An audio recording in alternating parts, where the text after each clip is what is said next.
Thank you. Welcome to the Groveland Select Board meeting.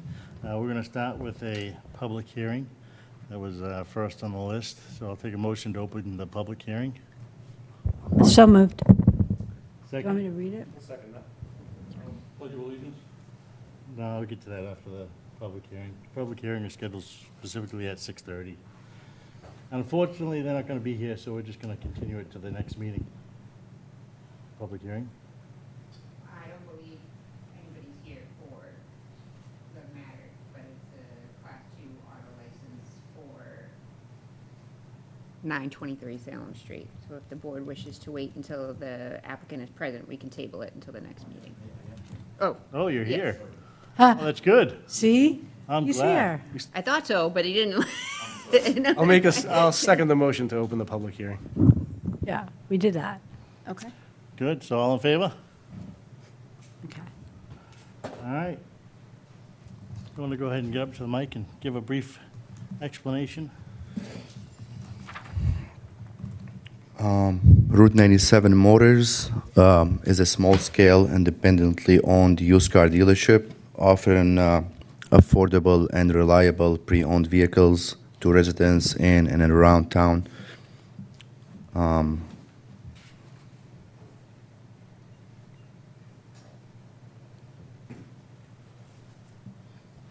We are committed to operating responsibly and professionally. We understand the importance of maintaining community standards and minimizing any impact on neighbors' properties. We follow all zoning, licensing, and environmental requirements, and welcome any feedback from the community in town and officials. Thank you. Does anybody have any questions? I had just one. Did you have the license before? Yes. Oh, okay, so did it just lapse? And then, or you just didn't realize you had to go back in again? Yes. You didn't realize? Oh, okay. Is that what's, so, because you already had a license before, but then it The expired? last license we have was for 2024, so they did not renew. Right, okay, did so not this is renew. renewal. Okay. I mean, but it's a New new license application. because you didn't, yeah. Correct. I gotcha. Okay, so, okay. Now, the great. lot itself has been empty for some time, hasn't it? For about a year and a half. So you're picking back up, or? Yes, I'm going back to basically same business. Okay. Good. Anyone else have any questions? Ed? In your paperwork here, to whom it may concern, first paragraph, I'm writing to provide a summary of our business operation which functions as a used car dealership with an on-site service bay used exclusively for maintaining and preparing dealership-owned vehicles. Read the rest of your letter, but there was nothing mentioned here about warranty. Are you providing your own warranty repair for any of the vehicles that are sold? So our shop will only be fixing our vehicles, our dealership vehicles. We follow the state standard warranties, the lemon law, basically the lemon law warranty. So basically, you're going to do your own warranty work? Do you mean like the cars that we sell? Yes. Yes, we follow the state, again, we follow the state warranties. So we give whatever the vehicle state warranty is, whatever 30, 60, 90 days. So we follow the state warranty guidance.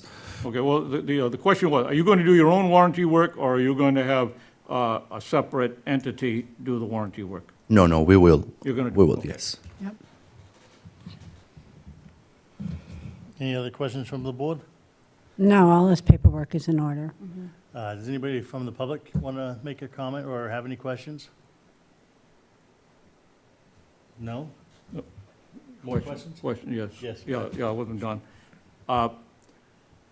The vehicles that are going to be for sale, they're going to be under the floor plan, or are you going to own the vehicles that are for sale? No, we're going to own them. You're going to own them? No floor plan involved. Okay.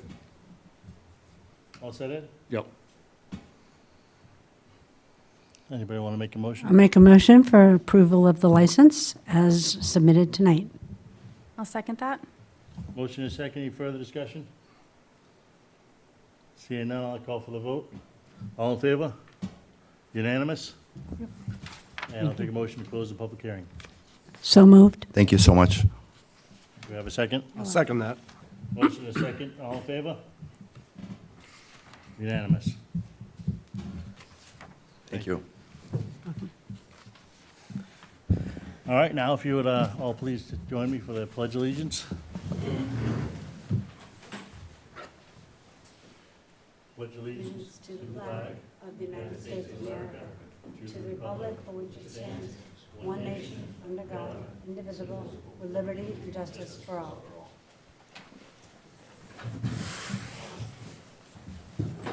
I wasn't notified of any public comment? No department or other comments? All right, next we have the request from the Cricket League that wants to put a pitch in.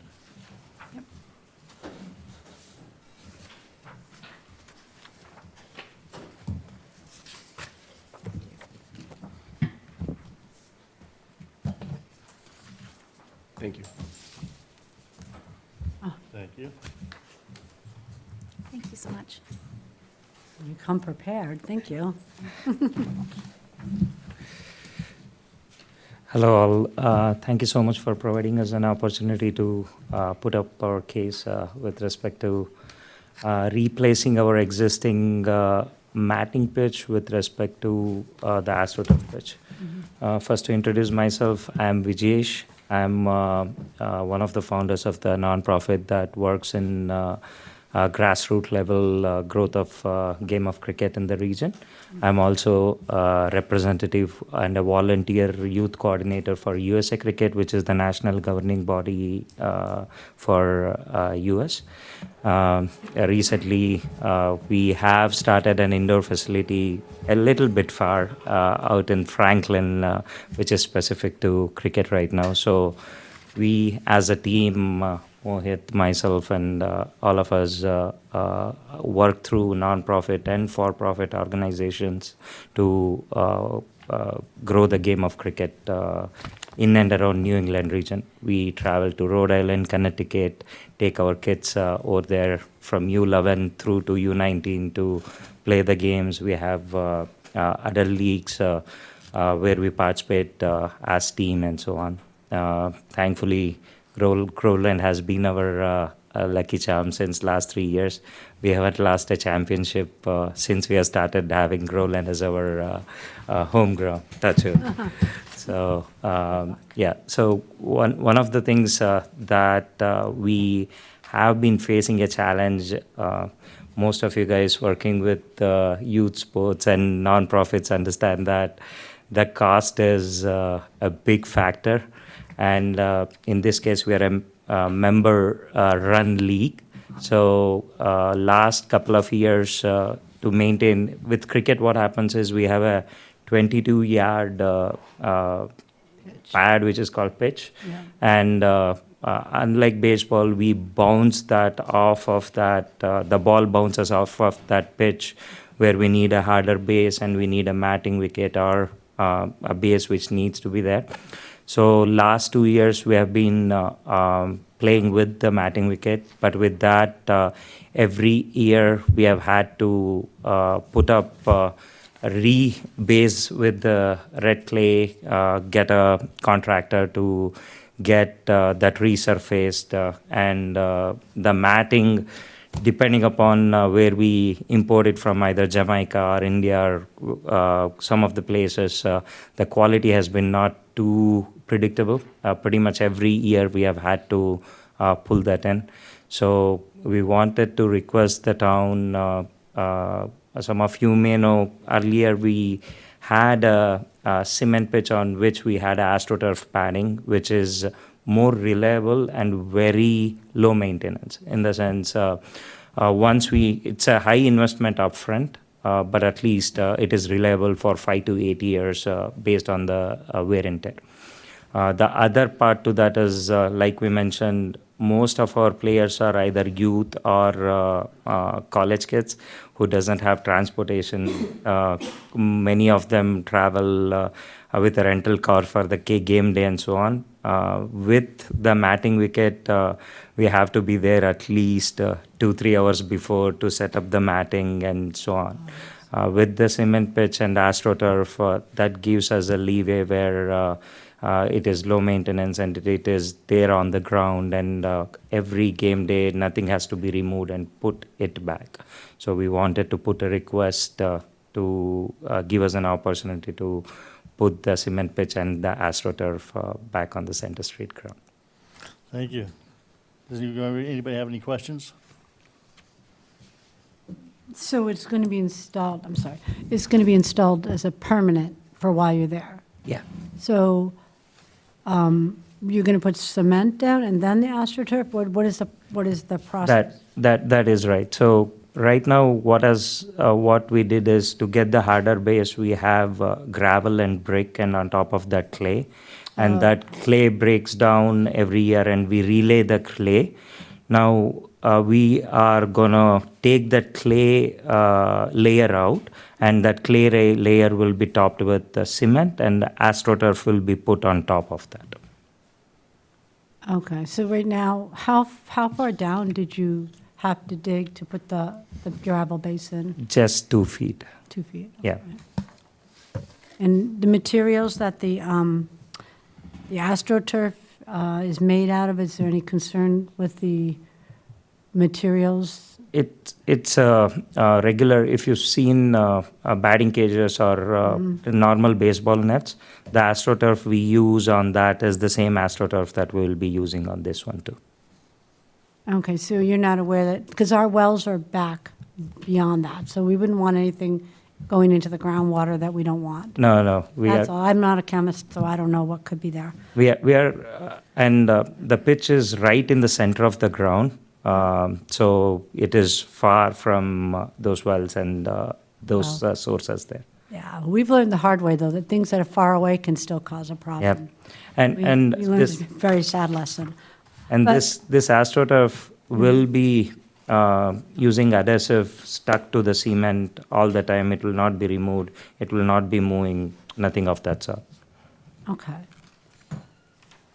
Would he have to go through conservation or anything to install? This is just, no, so this is just because can be moved, it's fine to put it in? It's not jurisdictional that would warrant the Right. Conservation Commission's involvement. Yeah, so they don't, and you don't need to put anything on it and treat it in any way, right? Nope. Okay. And what happens in the winter? Do you just leave it, or do you Yeah. can take it up? That is the reason we are coming in front of you guys, because with Matt, every season we try to find a storage, we put it back, Okay, and we okay. bring it back. With this, it is all season. We So- just put once, next 5 to 8 years, we don't even have to worry about it. Okay, are you going to play in the winter? No, Okay, when you said all season, I suddenly thought, oh, we're going to have cricket going on. no. Okay, no, thank you for your time. Thank you. I'm done. Thank you, Jason. Anybody else have any questions? Just, Go ahead. just one. My understanding is if you move forward with this, the fabric storage tent you have will go away? Everything goes away. We'll have one small box for the equipment like stumps and flags and cones that we use, which will be secured at the place where we have a tent right now. Other than that, everything else will go away. Okay, great. Go ahead. So it sounds like you're leaning towards the AstroTurf? Yes. What's the base you're going to use under the AstroTurf? So the same, we are probably going to add a little bit of more gravel before we cement that. Other than that, we are not going to use, so our AstroTurf, because we bounce and we don't want a lot of bounce, on top of the cement, we don't have any padding or anything. Whatever the AstroTurf that comes shipped for cricket purposes with very less padding will be stuck onto the cement. Now, will there be like a pad underneath the, No. No. Right, in one of these photos you show, it shows it's kind of wavy. Oh, don't you expect that to happen with the AstroTurf? No. No? This one, no, they're not numbered. No, that should not be ours. No, just take a look at this.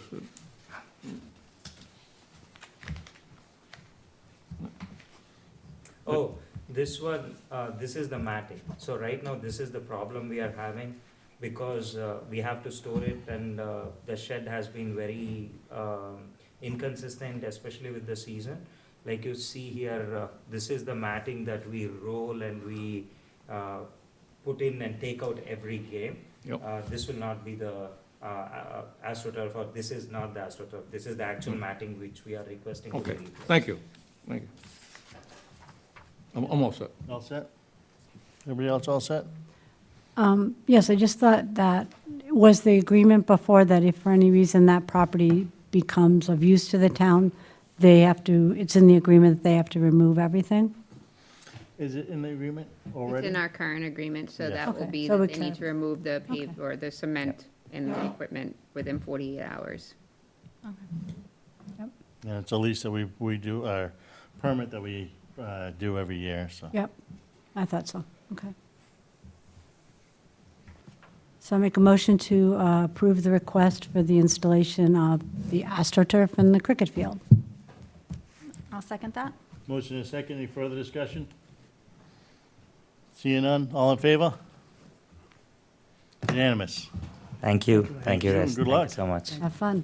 Appreciate that, Thanks, thank you. sir. I know trash and recycling program is up next, but if the board would allow me, I'd like to jump to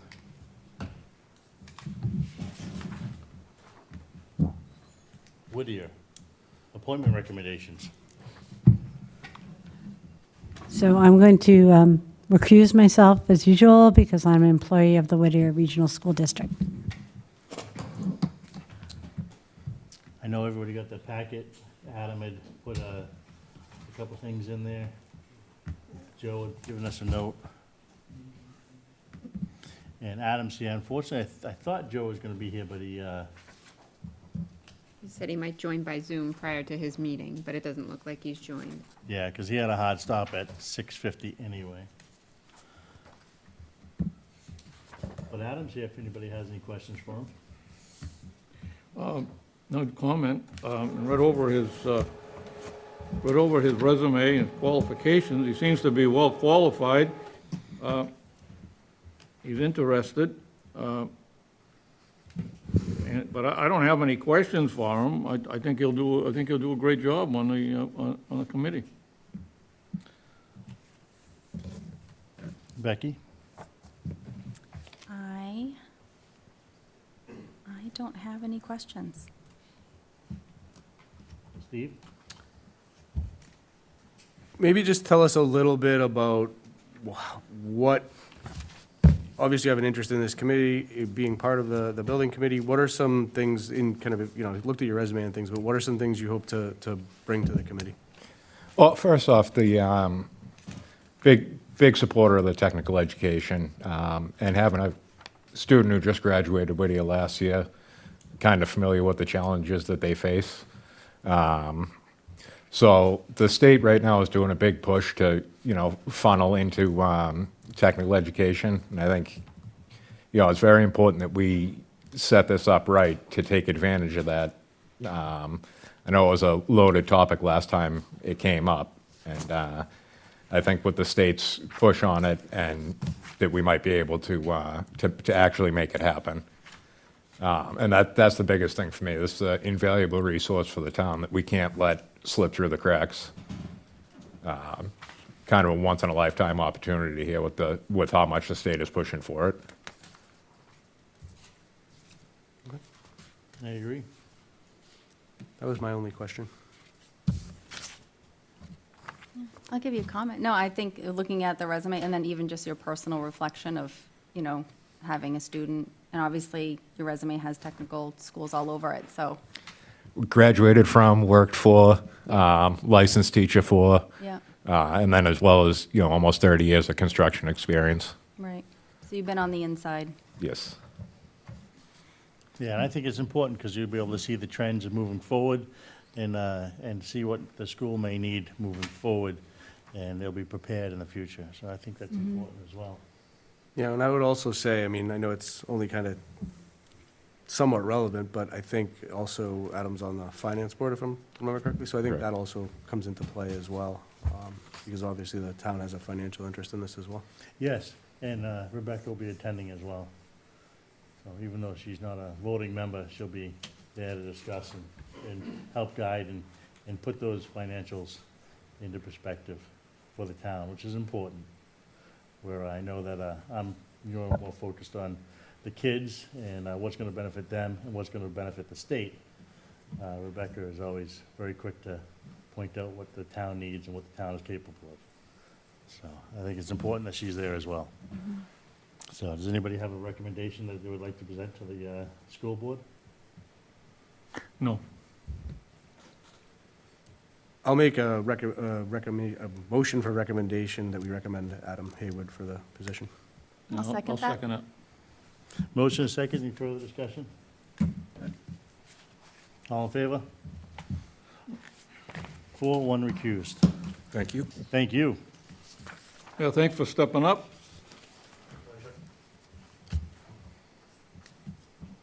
All right. Now we'll go back to the trash and recycling program, part 2 of presentation and discussion.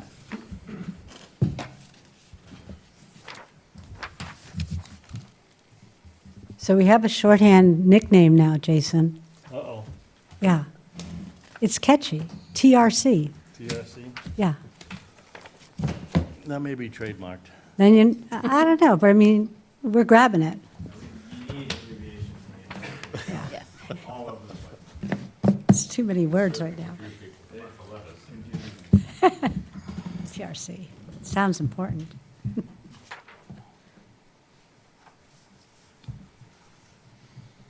Okay, So so. who's gonna begin? Yep, our, Brian Walsh is here, as he was before, and he's going to kick us off here. Are you going to go back to one slide from before?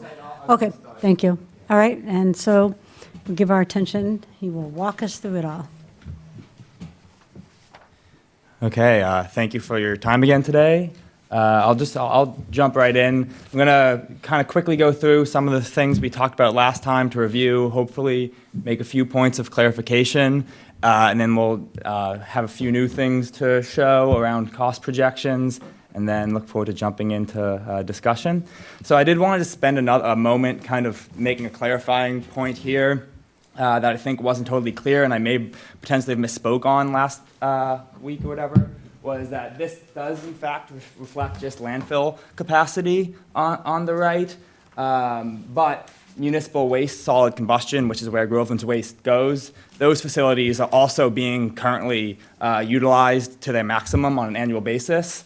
So they're kind of one and the same when we're talking about the capacity issue, that the dwindling capacity affects both the municipal waste combustors and the landfill capacity. And then if you go to the next slide, just kind of drill a little in onto the combustors, is just to also kind of demonstrate that point, is that, so there's also still the ash byproduct of those incinerators, and that ash still needs to be disposed of, and those landfills are also liable to, well, above you can see their anticipated closure at various points in the next 8 years. So again, just demonstrating this, this kind of industry or statewide trend of, over the next decade, the options of where we can dispose of our trash in state is dwindling. The landfill capacity is expected to continue to decline sharply, like in the previous graph. The incinerators are already operating at their capacity. So then if you go to the next slide, so the result of that is sending an increasing amount of our disposal on rail out of state. So you can see on the screen, so we sent around over 3 million tons of our just over 6 million tons of solid waste out of state on rail, as far close as New Hampshire and New York, as far as Alabama, Ohio, South Carolina, Virginia. So part of the liability of sending an increasing amount of waste on rail, in addition to the way it affects the prices of the industry upwards and the costs, is also the vulnerabilities, the supply chain vulnerabilities of weather disruptions, labor strikes and shortages, and various technical disruptions of sending it on rail. So as a state, part of the goal is to try to limit the potential impacts that municipalities will experience when we don't want to be reliant on sending our waste out of state for those reasons. So that was a little more detail there. So then again, review last time, just kind of indicating that costs have already been rising. I don't want to belabor the same points I made last week too much to be respectful of time. Again, I'll just kind of point out this again, that when we're talking about these rising costs, that a lot of the new industry language in the contracts allows the haulers to hedge against that risk, saying, again, they can entitle to additional payment from customers, moving down to line 3, for any other increased operating costs. So part of the thought process around waste reduction, in addition to the environmental impacts, is really making sure that in this landscape that's approaching a crisis and is seeing increasingly rising costs, is that municipalities aren't left holding really bills that can continually blow up the budget for the next decade and beyond. So again, we can skip that one, automation and pay-as-you-throw. So this is kind of the fulcrum point of a lot of the discussion is around this cart size. Here again demonstrates the difference between towns that have 64-gallon carts and 35-gallon cart programs, and the about 20 to 30% difference. I think that comes out to 24% difference between cart sizes. So when we're talking about waste reduction and this whole landscape of limiting what's going out of the state and being wary of rising costs, the reason the Mass DP spends so much, allocates so much grant money towards these 35-gallon carts is because it's been seen consistently as one of the biggest levers of being able to reduce waste in communities. So to the next slide, to Stephen's questions that he sent in, which I really did want to say I really appreciated. I thought they were really thoughtful and balanced, and I got a lot out of thinking about them. And I do actually have physical responses that I realized I did not send, but I can forward those in an email after this. That'd be great. Of more detail to each question. I'll try to cover them. Hopefully we cover most of it in conversation. But again, this is a list of communities in 35-gallon carts. I do just want to point out that this program has worked in these communities and that a lot of these communities have very different demographics. And so it works in towns like Swampscott and Wenham and Hamilton, Concord, which may be a little more similar in size to Groveland, but it has also worked in more significant city-like demographics like Malden and Attleboro. So we've seen success with these 35-gallon carts in numerous communities. So, next slide.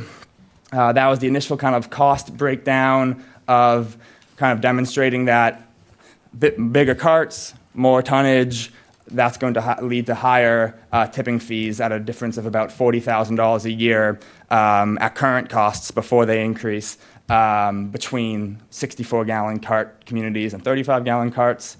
So we'll get more into costs in a moment. Same kind of thing. It's kind of outlining those costs. Again, just kind of making the point that these decisions are sticky. So the cart decisions obviously have long-lasting impacts, but I'll get into the kind of the modified program that we want to talk about more today. So we can keep going. Again, that's just the grant funding. So if Groveland had 35-gallon carts, it'd be $66,000 in that particular fund, cart funding. Okay. So the modified plan that we talked about, and I'll show that we had talked about last time, was this modified plan where residents would be provided a 35-gallon cart with the ability to lease an additional cart for an annual fee. And in addition, it would allow residents overflow bags. We'll get into it. One of the things to note was reconsidering from last meeting of no longer just limiting one and to opening up to allowing potentially more than one overflow bag, subject to conversations with the haulers. So people always, to kind of address capacity concerns about people needing more space, more capacity. So again, the kind of high-level balance of that is this at the same time, while providing residents more access to additional disposal, but it also promotes waste reduction and is equitable to residents in the sense that residents pay for what they generate. So someone with one bag of trash doesn't pay the same as someone paying with 6 bags of trash. And now we'll kind of get into some of the cost projections for this. So this is more of a breakdown of the math, and it will be more clear on the next page, but just to kind of show what's happening in these costs, and when I say projections, I've made it clear in the next slide that there is a lot of, factors in this, but this, I think, does a good job painting a broad picture of the way these programs kind of behave differently when it comes to budgeting. So in these two scenarios, kind of the financial situation will depend on what percent of households would lease a second cart in a modified program. So taking the first column, if 33% of Groveland's households had a 35-gallon cart, and so 33% have a second cart, then we can extrapolate how much tonnage we anticipate those residents being responsible for, and that's how we're kind of rolling up into a total tonnage based off of how many people have how many carts. And that would lead to the total expected disposal cost. And then the uniqueness of the modified plan would be offsetting that total would be the amount of households paying for that cart times whatever fee is set per year. So in the case of the first one, at $175, that'd be $127,000 offsetting that additional tonnage cost. So if you go into the next slide, these estimates would kind of change depending on how much people release that second cart. So one way to think about it would be, so we have the first two columns showing, okay, if everyone has 64 gallons, that's the estimated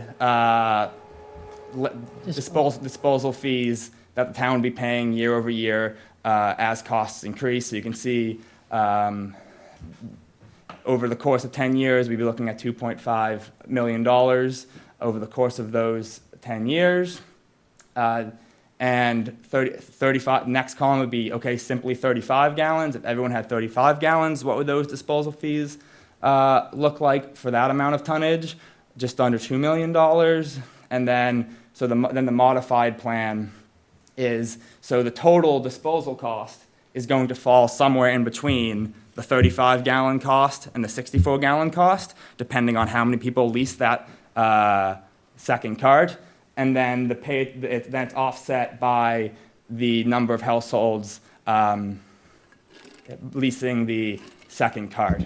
So an interesting thing to consider here is that from a waste reduction idea, if the program totally succeeds and no one gets second carts, because Groveland gets really good at diverting waste, then you would essentially be looking closer to that 35-gallon cart net cost. But as long as there is still, depending if more people had second carts, the program actually becomes cheaper, has a lower net cost the more people have second carts. I think that's just a good way to kind of demonstrate that this isn't a way for the town to make money, because if the program actually unfolds in an ideal way, the town would actually be losing that pay-as-you-throw revenue. But realistically, these are probably realistic assumptions to assume that over the course of 10 years, you'd probably be looking at something in this ballpark for net cost of program. So would be so with these numbers, $860,000 compared to the $2.5 million for everyone having a 64-gallon cart. So we can definitely talk more. I figure there will be a lot of conversation around this, but also I'm sure we will revisit. But next slide. So again, this is kind of the summary of what I've been talking about. Has been that overall limited and decreasing solid waste capacity in the state is pushing prices upward. The state expects that to continue to occur. So now a lot of municipalities in this shift to automation are facing this decision. What size cart do we go?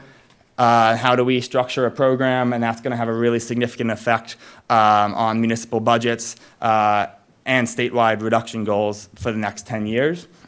The DEP offers that $66,000 in the case of Groveland for 35-gallon carts. And then one last thing that I think I haven't really done a good job highlighting yet has been our recycling, another grant offering through the DEP that Groveland's a part of, that Rebecca does an amazing job filling out every year, is the Recycling Dividends Program, which is essentially the more waste reduction activities that a town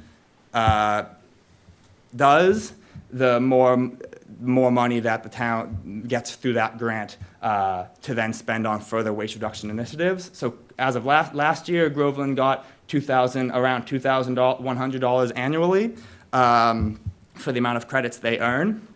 Adopting a modified pay-as-you-throw program would earn 4 additional points. Those 4 additional points would bump Groveland over the threshold, where they would then earn a higher amount of dollars per point. So they would get approximately, as the program stands now, up to then $7,200 annually to spend on waste reduction. So that's to spend on things like increasing composting access, or outreach and education around waste reduction, and a whole host of other things. There's a whole list of eligible spending categories for that. So that's kind of the high level what I wanted to share. And then the final slide is just the official recommendation that the Trash and Recycling Committee made last Thursday. So I will just leave that on the screen. It's pursuing an automated contract with 96-gallon carts, recycling carts, 35-gallon trash carts. With the some residents need additional capacity. Recommends that households be allowed to continue to purchase overflow trash bags as needed, or pay an annual fee of about $175 per year to have a second 35-gallon trash cart. The TRC recommends that the town continue to promote and support curbside composting with all means available, including the current grant for starter kits and use of future funds to subsidize composting efforts. So the current grant is a grant that Groveland's already been awarded for composting starter kits for curbside food waste diversion. And then finally, the TRC recommends that the town provide additional drop-off locations for cardboard. So that's all for this presentation. I know that was a lot. I figure there will be discussion, and I know there's a lot of members of the committee here to answer questions about the recommendation. And I'm happy to answer any questions about any of the slides that I provided, or any questions you'd like to send my way. Thank you. Does anybody have any questions? I have a couple. Go ahead, Steve. Let Ed go first. You want to go first, Steve? Go right ahead. Look, I've been pretty clear that I don't think a 35-gallon trash barrel is sufficient for the average household. It's going to be fine for 1 or 2 people, but over that, it's not going to work. And I just looking at your communities here with the 35-gallon communities, the 64-gallon communities. Well, looking at that, can you tell me where the surrounding communities of Groveland, for instance, I just jotted them down, Groveland, Merrimack, West Newbury, Rowley, where are those? Where do they fit into this? Yeah, that makes sense for me. So this specific area is kind of an interesting area in the sense that you guys are relatively unique in the immediate area of having curbside contracting. A lot of those are what we call washed hands communities, meaning residents are responsible for getting their own trash and recycling services, which ends up, just as a note, making residents paying way more than they would have to typically pay under curbside contracts. So those specific ones you mentioned, I'm not sure off the top of my head which ones are which. Actually, a lot of those aren't as involved in our program, but I believe at least a few of them are washed hands communities. I'm thinking, who else is nearby? Merrimack is not curbside. Merrimack, Georgetown yeah. is not curbside. Yeah, and I will note that although more communities did have 64 gallons, that is partially part of the reason that we're in a landfill capacity crisis is because I think there's an element of the path of least resistance compounded over everybody making that decision can get the collective into some tricky situations, which I think we're partially starting to see now. So I really do think that this proposal strikes a very interesting balance of being cognizant of the importance of waste reduction as it relates to these issues of the capacity crisis and municipal budgeting, while also recognizing that people need more capacity sometimes, to your point, and that's why they have the option to have a second 35-gallon. If they feel like they consistently need that capacity, they can have that. Or if they just feel like there's one-off instances, to Stephen's questions, that like it could be stressful to feel like I'm always locked into this 35. I think the ability to have overflow bags kind of alleviates that stress of having the ability to dispose of, but it maintains that pay-as-you-throw model in the sense of, yes, that's great, but also if we give everyone the ability to throw away whatever they want at whatever cost, that also has a lot of detrimental effects. So I think it strikes that balance of providing people with capacity while also saying, so you can control your own costs by how much you dispose of, but also not just saying you can throw away. Well, you can throw away as much as you want, but you have to be aware of what you're doing. And also, in this day and age, you buy some kind of an appliance, and it doesn't matter whether it's a television set, an air conditioner, refrigerator, and the like. And even you order stuff over the computer. A lot of stuff comes packed in styrofoam. Styrofoam is not recyclable. And I would say that if you had received if you bought a television set, all that styrofoam that you have came with that is not going to fit into a 35-gallon container. And which somewhere in a presentation in the past, it mentioned one of the reasons for going to an automatic pickup was safety, so that the operator wouldn't have to be getting in and out of the truck. But if you're using an overflow bag, he's going to have to get out of the truck and physically throw that overflow bag into the vehicle. So that cuts down on the safety factor. It makes more sense to me to go with a 64-gallon container. The operator wouldn't be getting in and out of the truck all the time, and it would serve a family of a husband and wife and a couple of kids. A 64-gallon container might work for them. And I just think that that's the best way to go for the town of Groveland, rather than a 15. 15 is not going to work. We're going to have problems with it. People are going to be buying overflow bags left and right. The trash is going to end up in other places. So, you did a great presentation, but I'm looking for the common sense and what's going to be best for the town of Groveland, and a 35 is not.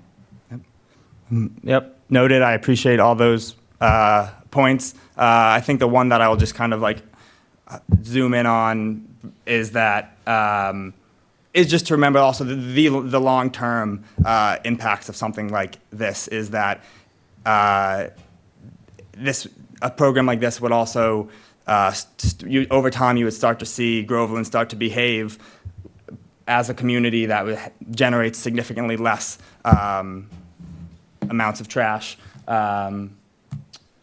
But beside the point. I don't know if you have any specific questions. I'm happy to answer them, but I think those are all valid points. And again, something that I've said multiple times throughout this process is that I totally agree that I want Groveland to make the best decision for them, and I felt like my role is just to make sure you guys have all of the information on the table, because I do think it is a complicated decision. I do think there are a lot of different sides of this.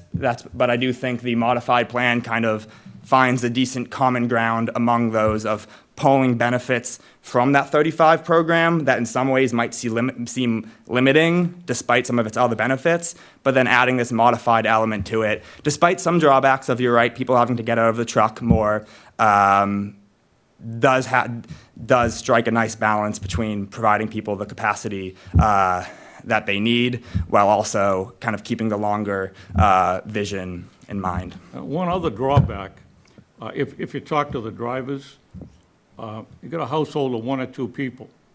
They're using, right now, they're using a barrel or a bag, and they're not putting the trash out every week. But with a 35-gallon barrel, they're going to be putting it out every week. It's going to be slowing down the drivers. In fact, I talked to the driver today, and he said today was a quick day because a lot of people didn't put out any trash. But if they have a 35-gallon container, they're going to be putting it out every week to get rid of it. It's going to slow them down. It might take longer. From what I've heard, I think that's a generally a good point around automation. Well, one, I think automation at large speeds up the process, but part of automation will be you'll be putting out trash. People will be putting out trash every single week. But I've generally heard from haulers that the automated tends to be a quicker process. Even when they occasionally have to get out of the truck for additional bags, it's overall a quicker process. And that, I think, is also just one of the unavoidable kind of trends of the way things are moving. You done, Ed? No, I'm all set. Go ahead, Steve. For now. Thanks for the presentation, Brian, and appreciate all the work that you and the committee have been doing on this. Have a couple of questions. So going back to your numbers where you showed, if 33% or 45% of residents opt for a second barrel, and I guess the first question I would ask is, have you or the committee looked at any of the census data for Groveland to understand household size? Yes.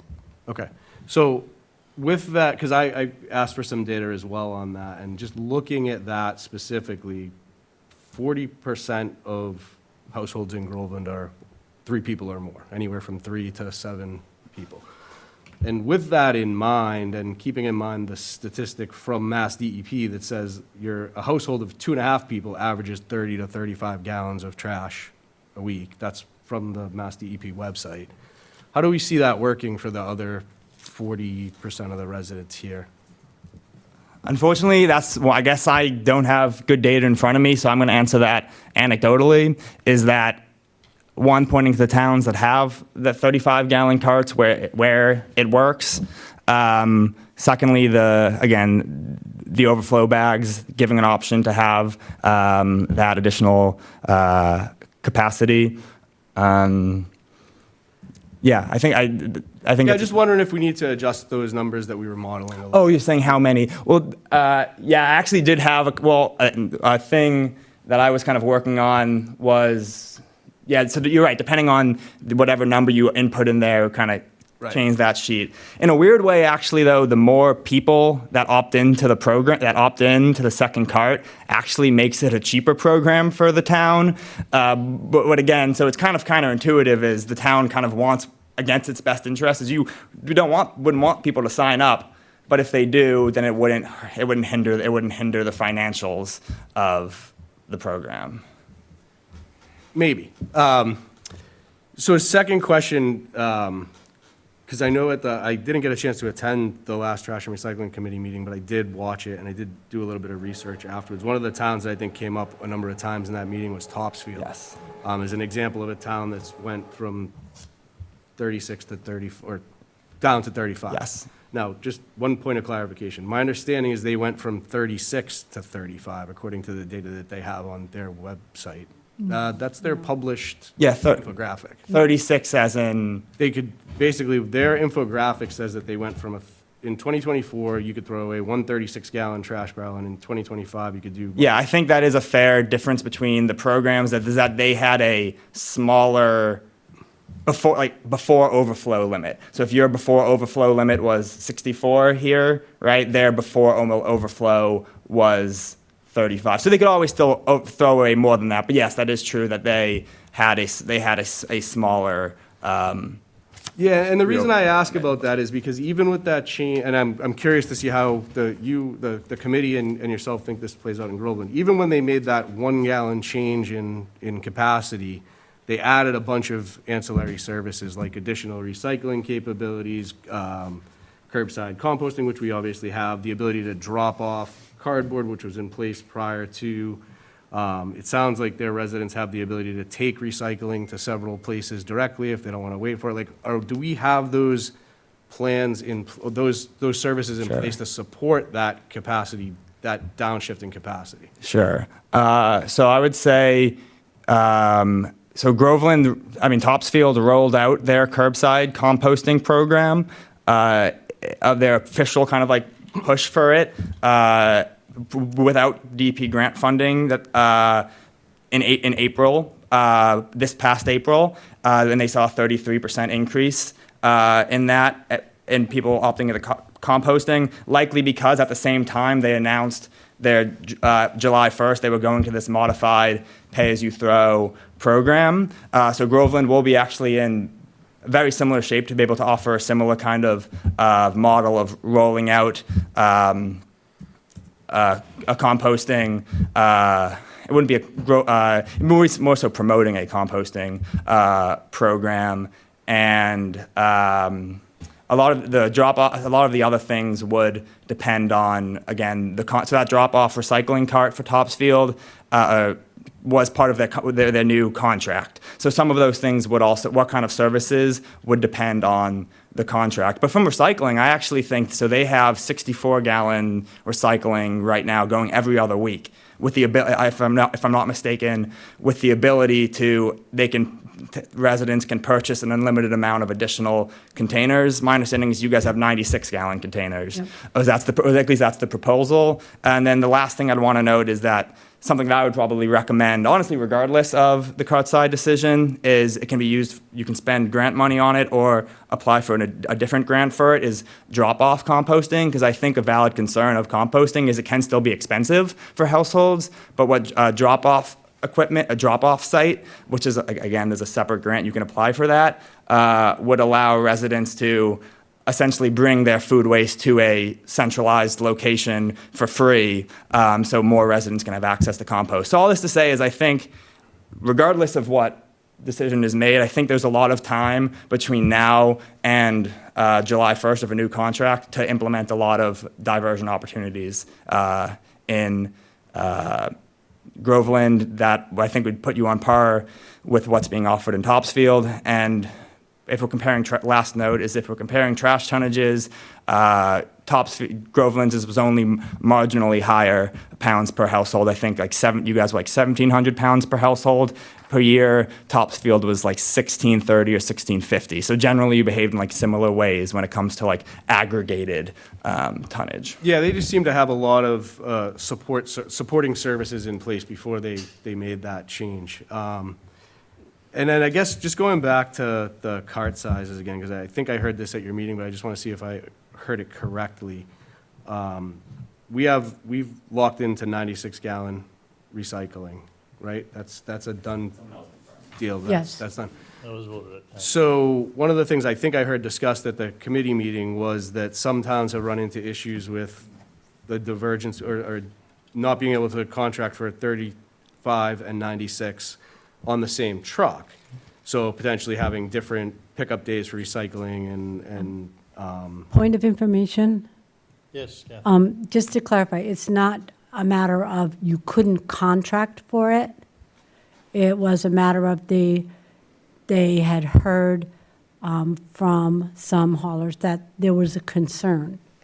Yep. So it's not that you couldn't, because Brian told us about, I think it's the town of Sharon, And is it Sharon? Yes. For example, I'll let you finish your question. and I'll- Yeah, so my, It's like actually, three different sizes. Yeah. So just to get to the question, so that brought up Yes. that discussion brought up a question to me, and this was something that I also read in kind of Topsfield's, like how they got to where they got to.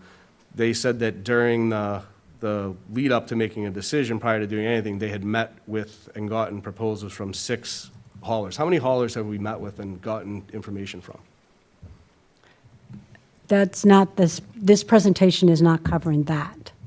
Okay, could I- we get an answer to that question? So internally, myself and the highway superintendent have talked to 5 haulers. And we have data from them that we could, We've only had informal conversations about where their recycling plants are located, their standard typical procedures. We've talked a lot about contamination audits and composition audits, getting an understanding of some of the other communities that they service and what size barrels they have, asking questions like we just talked about with the ARM. But we haven't necessarily gotten into anything deeper because we're waiting to get a better understanding of exactly what type of program that the town would like to proceed with, because without knowing that, it's very hard for them to provide any actual pricing and or any discussion, because it all varies. And so we need to have those components solidified before we move forward. yeah, and I guess this is more of a general comment than a question. I don't know how we make a decision on cart size if we don't know what the proposals look like. Like, that's a really difficult position to be in. We don't know if we say, well, we're already locked into 96, and the hauler comes in and says, well, we can do 96 recycling, but to do 35 trash in conjunction with that, we need a second truck. Well, there goes our cost savings. We don't know what that looks like without getting proposals. So that's all I have. If the chairman wanted, I could give a point of, some more information on that type of comment question. Go ahead, Kathy. So, if you read like the different reports, which I have from like Boxford and Topsfield and several other towns, just to understand this industry better, understand what did these committees do? Because now I'm on a committee that's dealing with trash and recycling. I have no background in that. So I did read through a lot of those. And what it pointed out to us is that we could spend, as we have the past year, doing research. That's all well and fine. But before you can get into which hauler is offering you the best contract, you need to decide what are the carts going to be.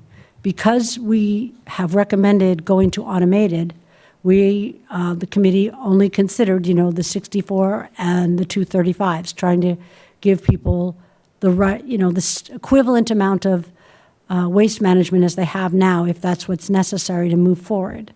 So in order for this process to be efficient and work well, you need to decide the carts based on the research. We can get you more information from other towns on how they made their decisions, if that helps you make your decision. Whatever this board needs to hear, we can dig it up. We have a huge database, and we're glad to provide it. That's what we're here for, so that you don't have to go call 5 other towns. But the point is that we need the cart decision made well in advance of negotiating the contract, because these carts have to be delivered. They have to be ordered, marked, and delivered and assigned by address. And that's logistically going to take time. We don't have the kind of staffing that can do that overnight. So the information that you seek is available from every other town. What it's not going to tell you how to make your decision. It's going to tell, if I could finish, please. It will tell you how they made their decision, why Topsfield went to 35, why Boxford went to 64. But then the decision is still going to be your decision. So I guess I would respectfully disagree with that, in that several of the contracts I looked at, the hauler provided the carts. So if we were to lock ourselves into a cart contract and start, or a cart size, and start deploying those carts, and then find a hauler with a better, the right deal, and they said, well, we'll give you these carts for free. We haven't looked at all the information. So to me, I don't know how you make a decision. I understand where your confusion is now. If I could, if the chairman would let me. I'm not confused. Well, I think we have confused you, because we decided, and I thought we had presented it to the board a long time ago, at least after the first year, that cost-wise, it was better for the town to purchase the carts. Do not purchase them through the hauler and drag it out over 10 years with any kind of loan or interest and all that. And this way, we can take full advantage of any grants that we can stumble on, and all of this is in our control, and that's what the town administrator has worked on, is working with the companies that would provide the carts. So do we have that, but we don't have that data in comparison to a hauler, and we also don't have a proposal from any haulers to say this would be the cost for 35, this would be the cost of 64. So I come back to, I don't feel like until we have that information, we have enough to make a decision. I'm not sure. If I could, I think you are zeroing in on an interesting like piece of this, and I think I've seen towns do both things. So it is to establish, based off the timelines, to Kathleen's point of, there's an advantageousness of making a decision, coming to the table, haulers being like, this is what we have, give us your bids. And then there's also the flip side of it, to your point of, do we come and say, give us your different bids for these carts? Are they the same? Are they different? I think there's merits to both. I will say that generally, for your first point, towns, haulers have had the ability, there's towns that have the ability to pick up, you choose, do you want a 35 or 64 or 96 trash? So their arms are going between those multiple different ones. And I think one thing to sometimes consider in these contracts is that sometimes when the contracts based off of the haulers make money based off tipping fees, which isn't in every contract, but depends on the contracts, they then have their interest is somewhat aligned to wanting higher tonnages, which doesn't always serve the best interest of the town. So that's just also something to keep in mind as well. Yeah. In talking with the haulers, it is important that we have a scope of services. So if you want to get different pricing, that needs to be based off of like a scope. So you need to provide them, if you were to go out for an official procurement process, you would need to say, this is our program, what are you going to charge us for that? You couldn't be, oh, and then we're going to say, well, this is maybe something you could do, or this is maybe something, you can't do that. You have to say, this is what we're looking for, and they need to price you out. So even in those initial conversations, it's become important about the cart sizes, because they're saying to me, well, are you going to allow for a second cart? So does my driver have to be at that house a second longer to pick up another barrel? And so then it becomes like competition as to who's going to charge you for that and who's not. Are you going to do overflow bags? How many overflow bags? Do I still have to get off the truck? Are you going to put them on top of the cart? So they want to know exactly what it is that we're putting forward for a program, so they can give us a price. And then each individual company, based upon whatever their company standards are or however they operate, are going to price you out differently. Some are going to say it doesn't matter if he's right in front of your house for 2 barrels. Others are going to say, hey, I'm going to charge you an extra $10 per cart. Or, oh, I'm going to have to get out of the truck, then I'm definitely going to charge you more, whereas the other hauler might say, well, as long as you put it on top of the cart, we would accept that and move forward, and we wouldn't charge you extra. But if you're going to do unlimited overflow, then we're going to charge you extra for each individual bag that we have to pick up. So that program and the specifics, well, we can definitely give 2 different proposals. We definitely need to have like a specific, this is the program that we're looking for them to provide that additional information, especially when you're talking about the additional aspects as well. Do you want to have a separate drop-off location for cardboard? Do you want to have a shredding day? Do you have composting? Do they do the composting? So you have to be very like detailed as to what your program looks like if you want to get a specific cost proposal to compare one apple to the other apple. And it has to be the same. It can't be, oh, this one has a closer recycling facility, or this one has, it has a transfer station nearby. Like, so those factors come into what the company would do for a bid. So it's just something to take into consideration when thinking about the program. I completely agree that it's good to have price comparisons so that you can get an understanding of what deal you're getting, but they're not going to bid on something unless it's a concrete set of what they need to bid on. Yeah, I think the variable is the cart size as opposed to all of the additional services, which I think are necessary anyway. And then in all fairness, the board did decide to not go with carts from the trash companies because of the cost. We did that prior to even making up the I thought so. trash recycling committee. That decision was made. Fair enough. And then just one last quick question. Did I also hear that if, and I maybe was confused about this, did I hear something about something related to a private hauler bylaw if we move forward with this as well?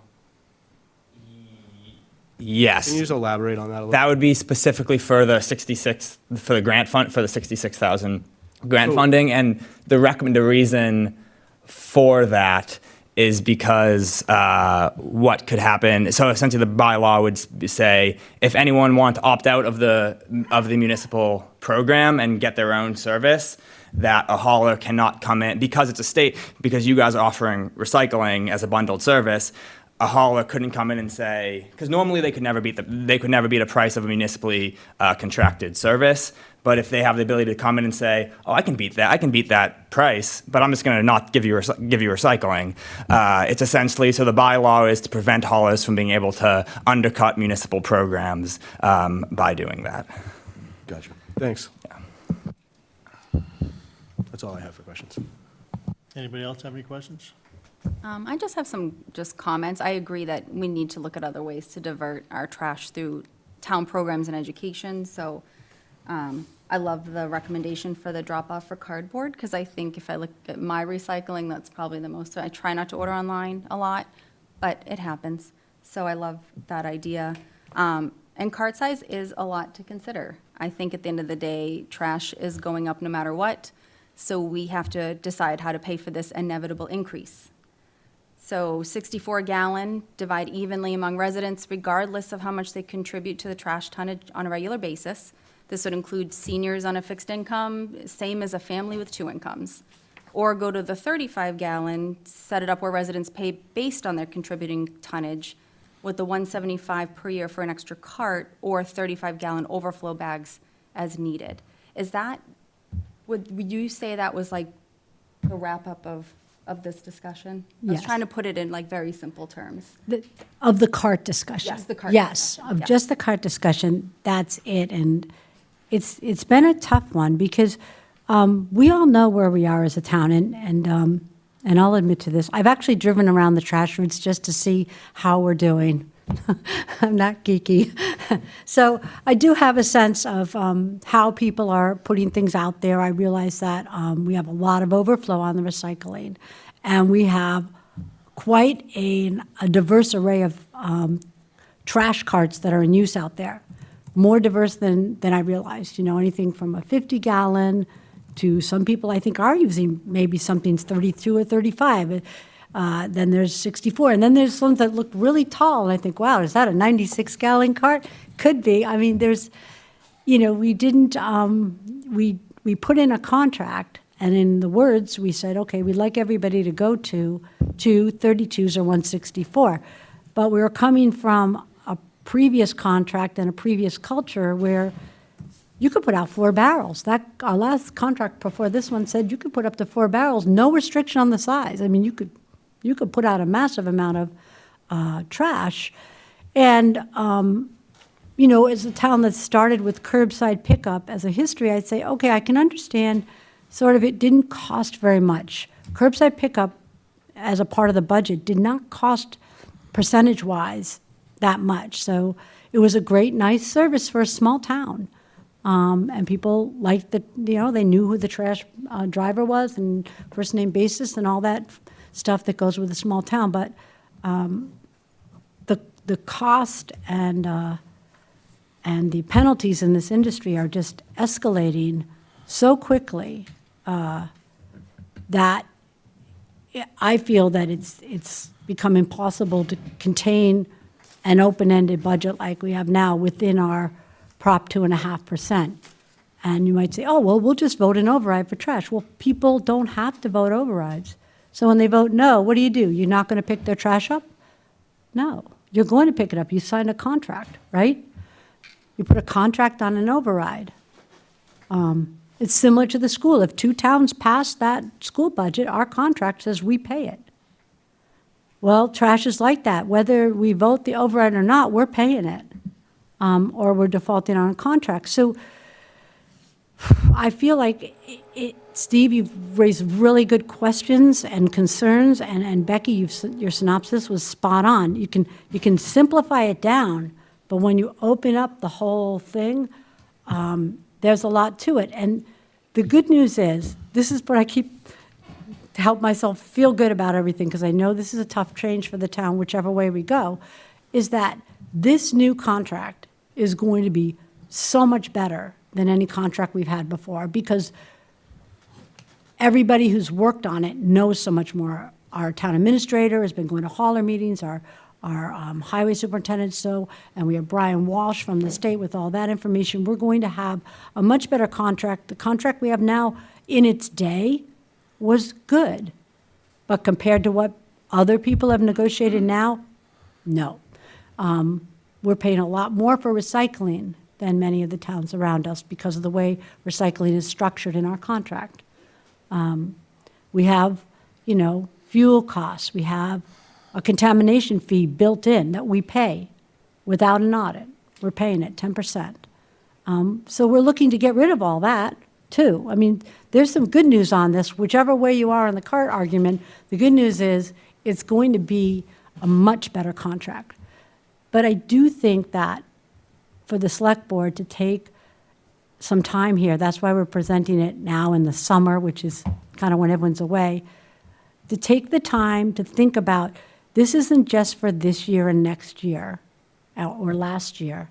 This is for 10 years. The carts are supposed to be 10 years. It's a big investment of taxpayer money. And you want to make it as the best decision you can, and that's going to be from the board. I'll support however the board goes about it. And if you want more information, like from towns, like how did they come about? Why did Topsfield choose this, and why did Boxford choose that?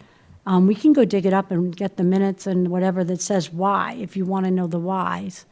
And I can understand why you might want to know all that. Because it's one of our most important decisions this year. It's going to be this CART thing, yes. Anybody else? Go ahead, Steve. I'd like to make a motion that we schedule a public hearing in September to hear from the public directly on this matter. You wouldn't do a public hearing, it's just a public meeting. All our meetings are public. You just have to be careful, because once you do a public hearing, it's a legal matter that needs to be noticed. I think is that not relevant in this scenario? I don't think it applies to this. I don't think, I think it's something that we should put up on the board out front, post it on Facebook, and get as much information, as many people in here for input as possible.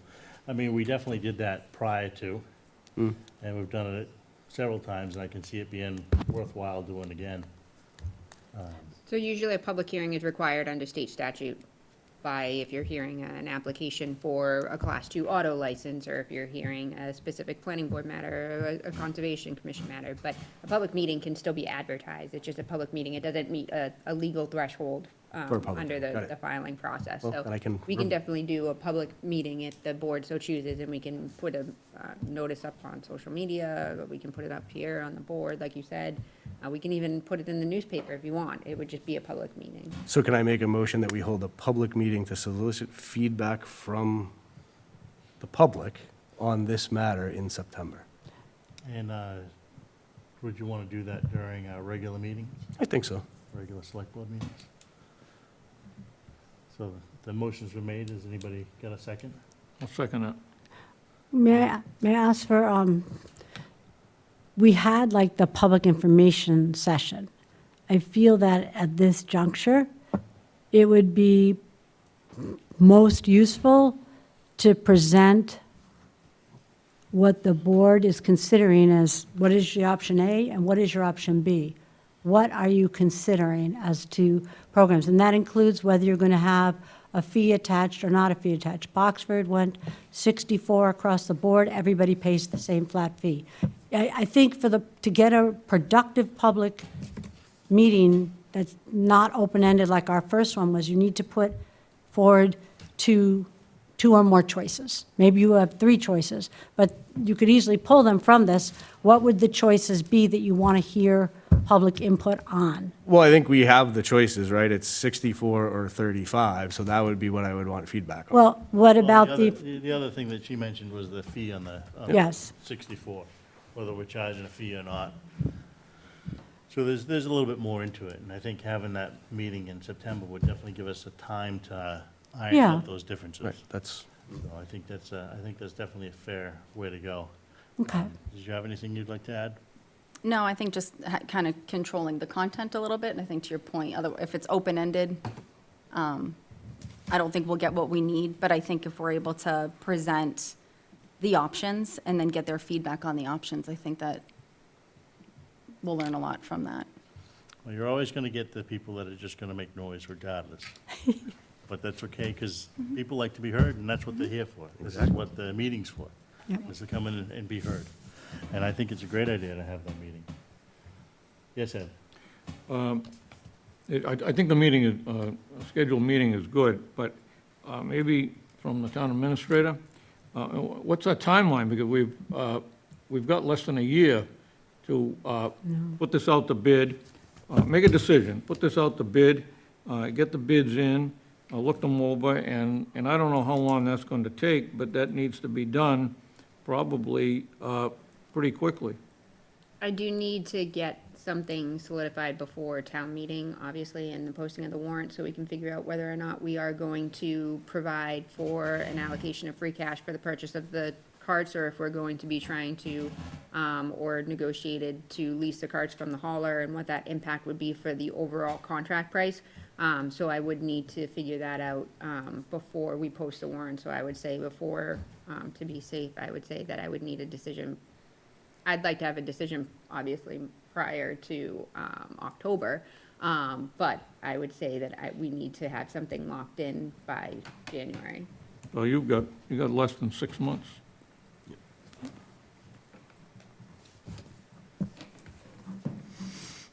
Well, I'm all set. Yes. Go ahead. Thank you. Jan Dempsey, 33 Uptack Road. Am I on? Okay.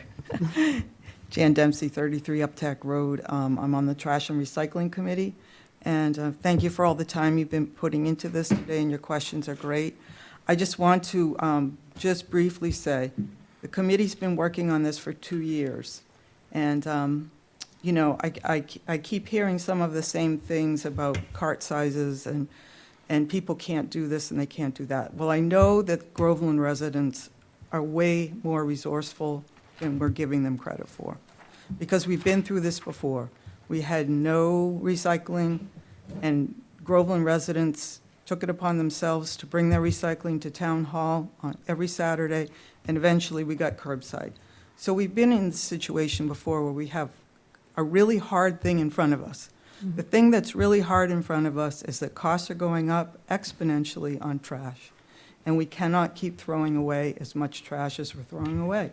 We can't afford to do it. So how can we mitigate that? And that's what the committee has really been trying to work on. And I think as a community, we really can work on this and we can make it happen. My daughter has a family of 5, and they put out a 35-gallon trash container every week, and they do it. And with composting and with the other things that people do, and just making it a family project, you know, let's reduce our trash, let's do what's good for the community, let's do what's good for the environment, let's help each other. I really think we can do this, and so, you know, we really worked very hard to come up with those recommendations. And the reason why we really zeroed in on the 35-gallon is because we felt it's really more equitable. Right now, you have a senior single person who is helping to pay for the people that are putting out 2 barrels. So if everybody gets one 35-gallon container through their tax dollars, that's very equitable. And those that during certain times in your life, you may need more, you may have a party, you may need an overflow bag, then you pay for that. And then another time in your life, you don't need it anymore, so you don't have to use it. So to the committee, this seemed like a really equitable way to both reduce trash and reduce costs. So I just wanted to mention that this took a lot of thought and a lot of time. It wasn't, this conclusion didn't come lightly. And we just appreciate your attention to this, and also to realize that we are on a time frame, very, very close time frame to getting another contract with a hauler. So thank you for that. Thank you. Anybody else would like to make a comment? Mr. Hodges? Yeah, I've got kind of a yes and a no. If you're just picking up trash for my wife and I, the 35 is fine. But when we had our 4 sons who are no longer living with us, 35 would not have cut it at all. And I thought Steve got onto something that was on my mind about, I don't know whether I heard 40% of the people in town are at the 64 as opposed to the 35. So I'm kind of yes and no. Yes for my wife and I, no if my sons decide they're all gonna come back and live with us, because there's no way a family of 6 can throw out 35 gallons of trash. That just never, ever happened.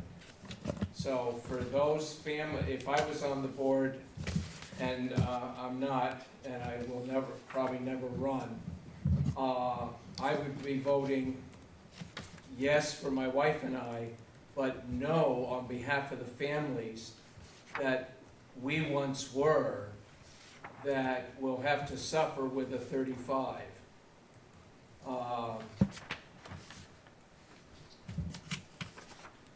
Thank you. That's pretty much where I'm at. Thank you. Can I just follow Yes. up on the 40%? First of all, the demographic is showing that the 60 and overs are the fastest growing demographic in the town. On the same token, there's concern that the 60 and overs are getting priced out of the town. School overrides, and I'm a public school teacher, so I totally support education, always will. But at some point, I don't pay my neighbor's water bill, and I don't expect them to pay my water bill. So the committee, when we wrestled with this and we thought about it, because we know from the survey that a fairly good percentage are still going to want at least 64 gallons of trash. And we have accommodated that with 2 35-gallon cans. That's actually carts, sorry. That's more than the one that you're supposed to be doing now. The real difficulty from like a research standpoint is that when you read like Topsfield, they already knew what people were already using. They had standardized carts already. So they had, pretty concrete information on how much everybody was throwing out. All we have that's concrete is from Brian showing us that the tonnage per household is not that different from Topsfield. And that's all we can really hang our hat on, because people have quite an array of different sized carts out there. I mean, you'd be surprised, because you think, oh, everybody must buy the same carts. No, they have like carts from 10, 15 years ago that they don't want to get rid of.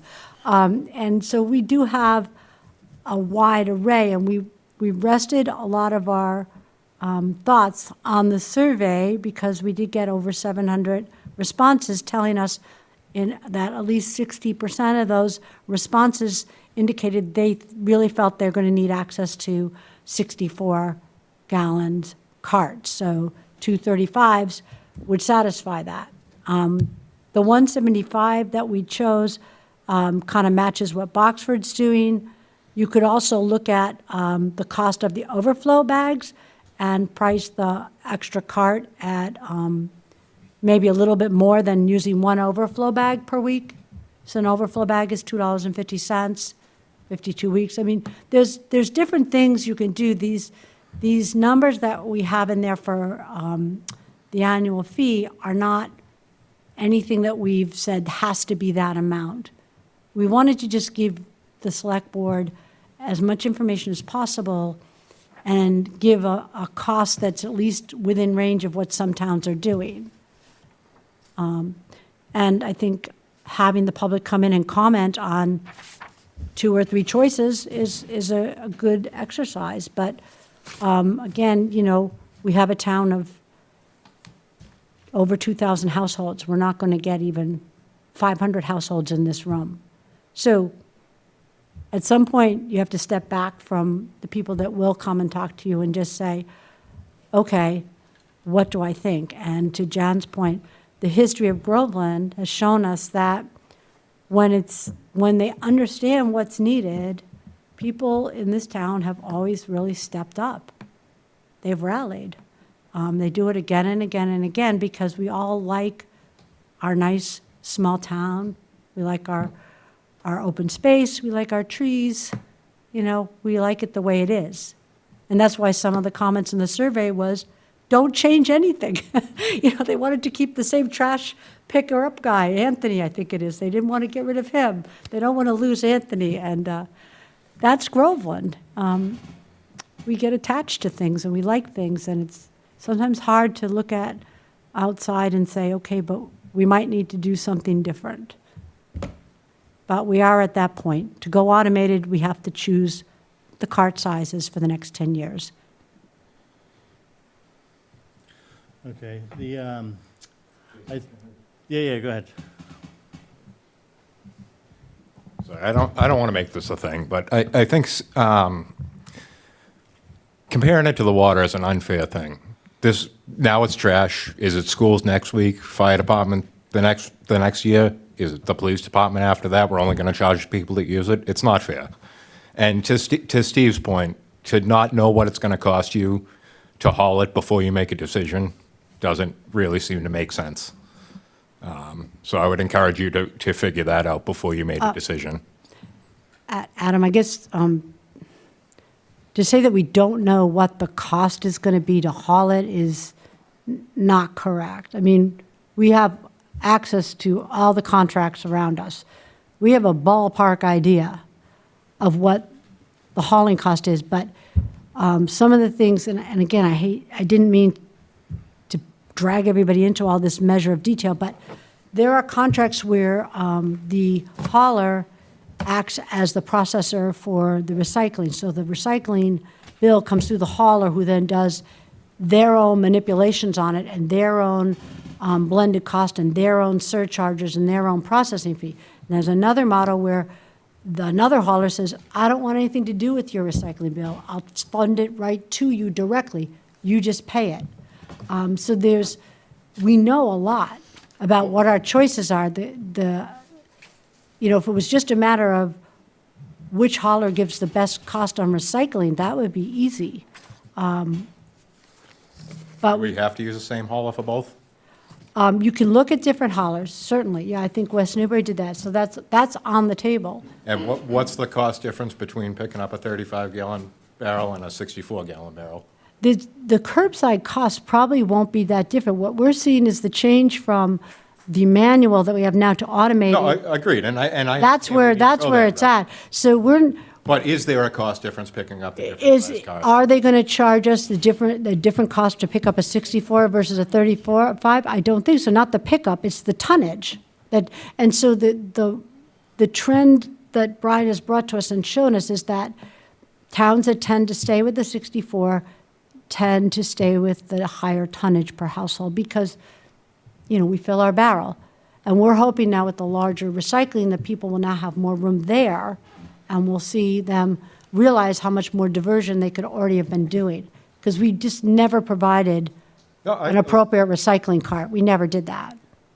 So, I agree, and we could sit here and argue about it all day. No, I'm I not- just think I'm to not have the most arguing. information possible before you make a decision. Yes. And lock us into a cart size.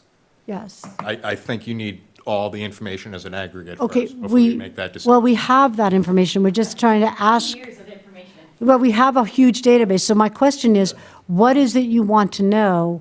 And What we'll is get the it. cost difference between picking up a 35-gallon cart and a 64-gallon cart? As far as just the pickup arm, no difference. No difference whatsoever. No. And what about picking up two 35s versus? Some haulers might say they might need to charge you, but others won't. I mean, Right, well, and Okay, these are the and- answers that we need, is what I'm getting at. no, but we know some of that from our experts at the hauler meetings. So they have a pretty good idea of what negotiations can surround. Like, some haulers will say, if you put a bag out there, whether it's on top or beside, we're going to charge you $1 for every bag. Other haulers do not do that. So Right, so I guess my point is you need to get the real numbers to know what. But to- those are the real numbers. Those are them. Absolutely. So from what I'm, because I feel like it is like, again, zoning on this really interesting piece. And then, I mean, the one thing, of course, just to remember, like, from the cost side of things is the variable cost that we know will be the most affected from the haulers will be the tipping fees, will be the tonnage. What hopefully I demonstrated will be less with the modified 35 program. But to your point about, is there a fundamental difference on will a hauler say, because you have this cart size, I'm going to change it, I'm going to charge you less on the, so there's two parts of the contract. There's the disposal contract and the hauling contract. Disposal is just tipping. Do they charge it on the hauling? It's one thing, I'll definitely be curious now to go back and see just data-wise if I can like bear out anything based off if that seems to be influencing anything. I haven't heard of that being an influence, but again, the initial point I wanted to make was an interesting thing with the trash and recycling is the 30B like exemption, where you can kind of like dip in and out of like RFPs. So although like the best, we recommend going for an RFP where to Rebecca's point, like you kind of need to come forward and say, this is what we have, sharpen your pencils and bid on it, because that's how you get the best contract. But you could have potentially try to have conversations with haulers being like, trying to gather that information before the RFP process, like do you anticipate a different cost between 35 and 64? So that could be something for the town to consider trying to gather, but I've never heard of that, That hasn't been the feedback that I've gotten from haulers about the size of the cart. The size of the cart doesn't impact the hauling contract per se. It's the additional ways that they negotiate, which is whether you put it on the top, or whether or not you Yes. have the overflow program, or whether or not you're allowing for an extra barrel. It's not necessarily the size of the cart that has any impact on the hauling contract, other than those added hidden type or negotiated items. Yeah, But what- it's not gonna change. The tonnage is what the committee's been focused on. What's To that point. and then the recommendation would probably be like, if they charge you $1 on a bag, to consider like, how do we incorporate that into the model of the program? But, yeah. And I think the last thing I'll say is just if it is 35 and 64, the actual pickup fee is the same, and the contention is that, well, most people are already fitting into a 35, it's not going to matter because they're not going to use more than they're using today, right? If anything, they'll continue to use the same. It's the people that are already using more that we're ultimately, being kind of punitive towards.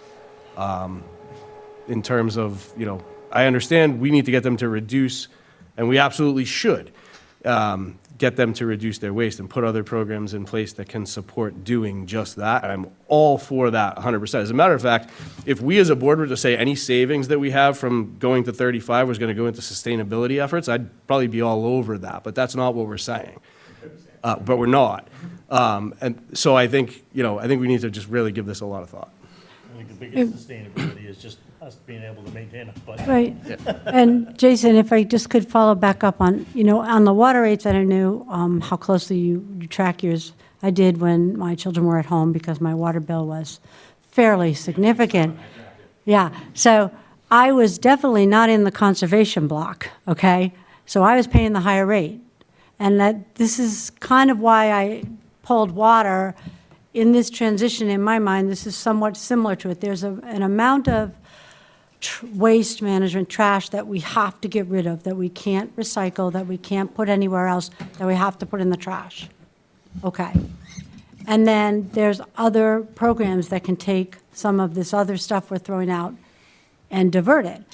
And if we want to send any kind of a signal that we would like people to think about that, I feel like an annual fee that's not punishing, that's not too much, is a good way to send that signal, because it just says, hey, if possible, when you're ready, do you think you could do just a 35? When you're not ready, you get this cart. Nobody's going to put any sign on your front door. It's not going to be like the pandemic and the scarlet COVID on the door.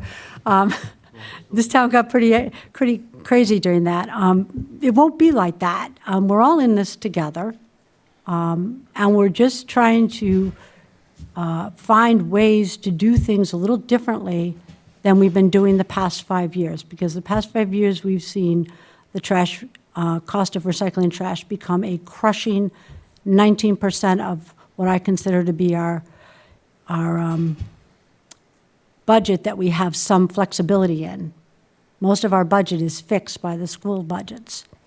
So we don't have a lot of play in there when we have to face a trash and recycling cost that's escalating 5, 6, or more % a year, other than going to our regular departments and taking the money from them, denying them things that they need, therefore taking services away from our residents, taking elder services away, not being able to keep pace with the growing elder population, things like that. So if you just, for the moment, try to think ahead 10 years, this becomes a different kind of thought process, I think. And I think well worth an open meeting and some more discussion. Yes, I agree. It's a funny thing about when you look at statistics. I know Steve says that would be punitive to the 40% that require more, but 3 or more people doesn't necessarily mean that it's going to be the full 40%, because a family of 3 most likely would be able to fit it in there. Be the people of 4 or more may have more difficulty.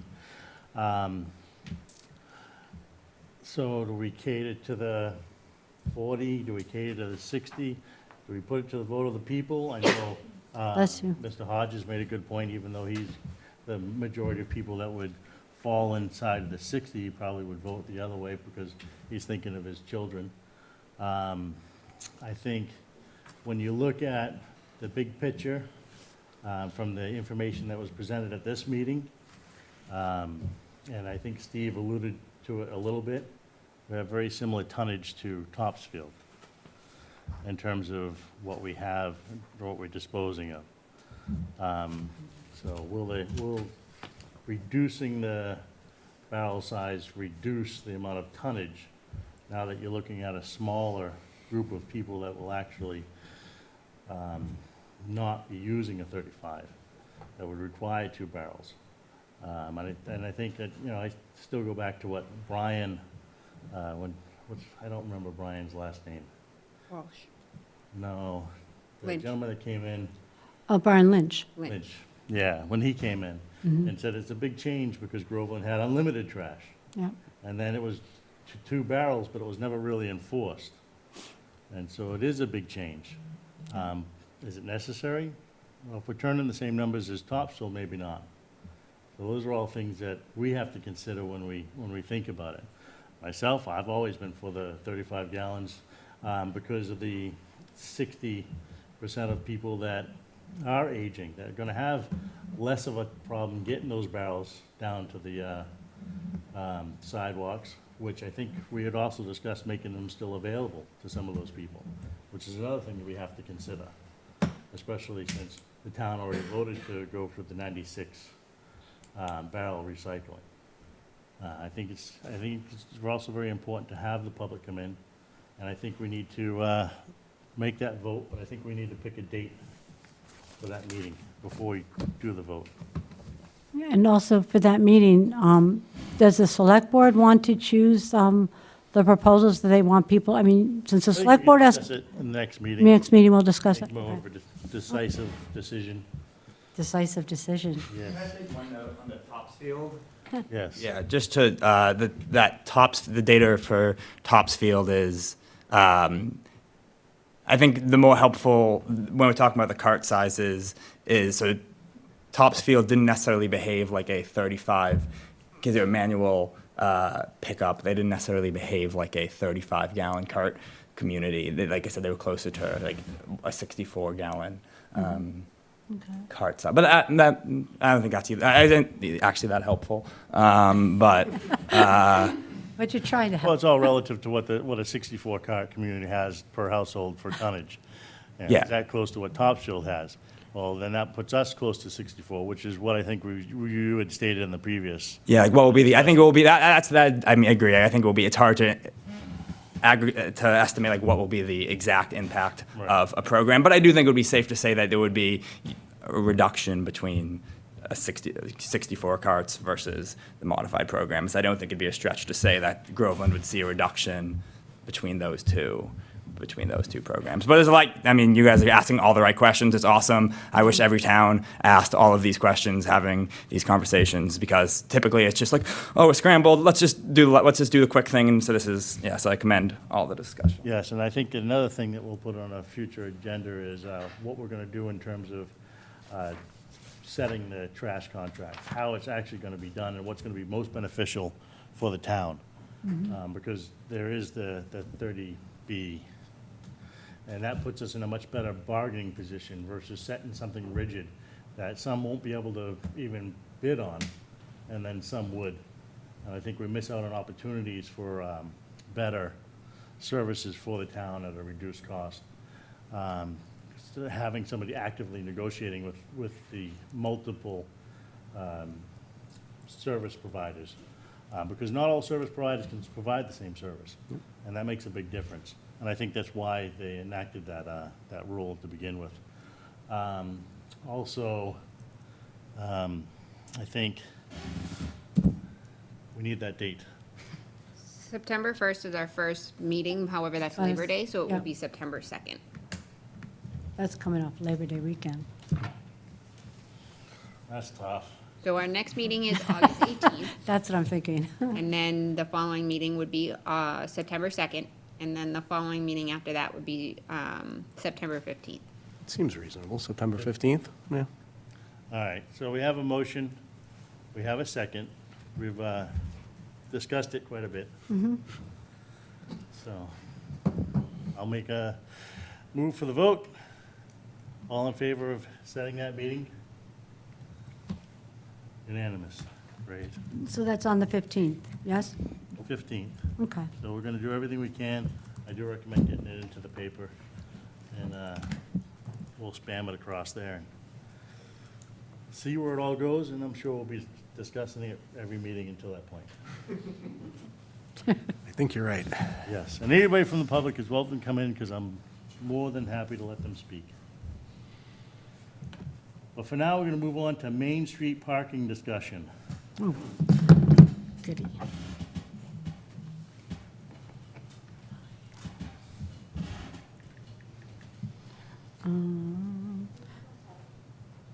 So I asked for that or not? Yes, Oh, thank you yes. for asking for it. Thank you.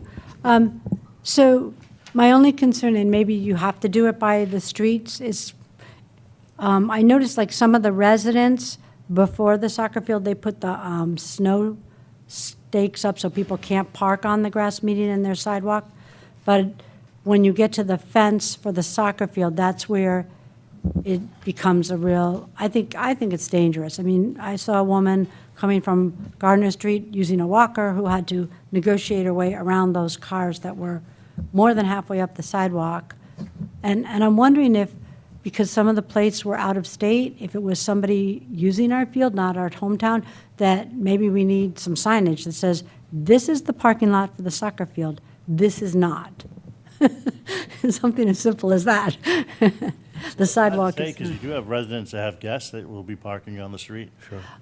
I'll be honest, for the most part, that particular stretch along that fence where they park, those residents, I have never seen, except when that house on the corner there was being worked on, they had trucks there. But other than that, I haven't noticed that there's overflow.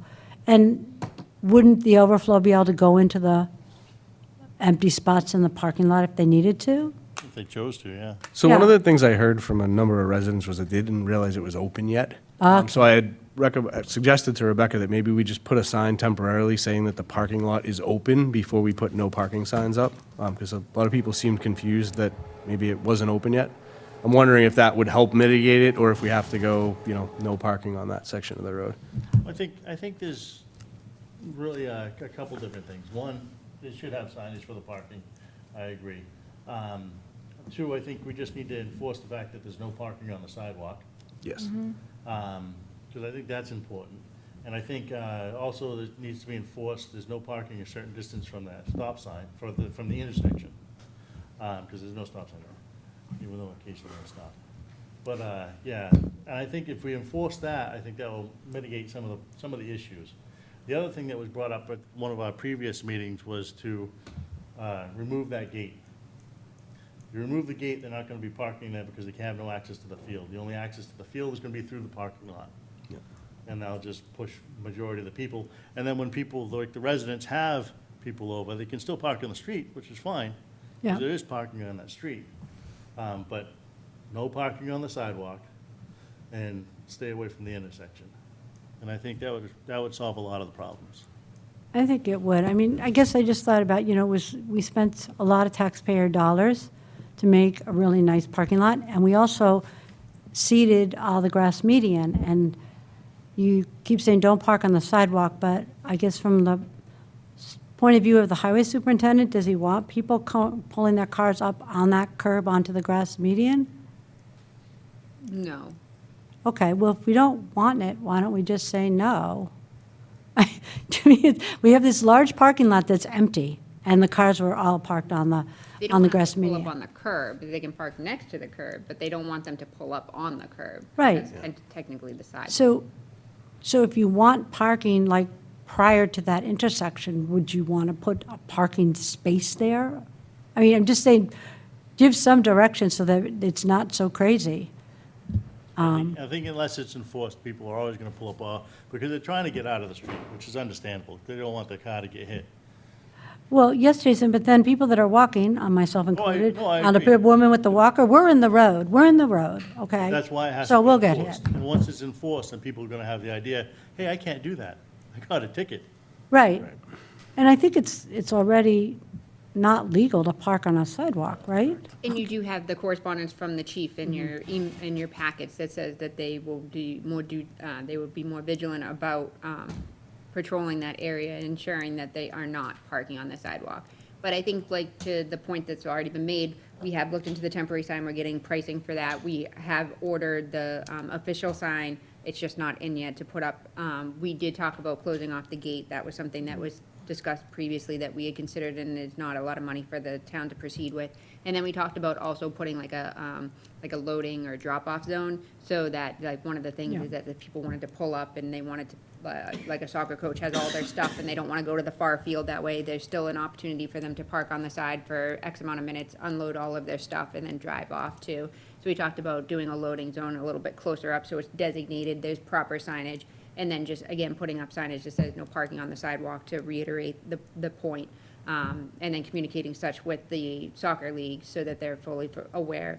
And then if that doesn't work, and we still feel that there's a problem, we do have a process in which we could go through to eliminate parking on that road for that stretch, which we've done for Gardner Street, and we just recently did for Sunset Circle when we had the parking on the other side of the road. So there is process for the select board to go through in order to make that change. But those were a couple of the ideas that, the highway superintendent, and through suggestions of the board and past conversations and just recently, that came about that we could easily enact within the next few months to make sure that it's safe. And I think it's only been open for a month too, right? There's an adjustment period where people are gonna get used to it, so. But I think eliminating that gate is probably the best, because there will be no need for a loading zone. Yeah. Yeah, I would think that would be, You're there, you're there at the park, you get yourself a little cart, and you'll be fine. get there early and get 15 the, minutes to park up at the front door of the gym to go run on the treadmill. I know a lot of people do. Yep. Any other discussion on that?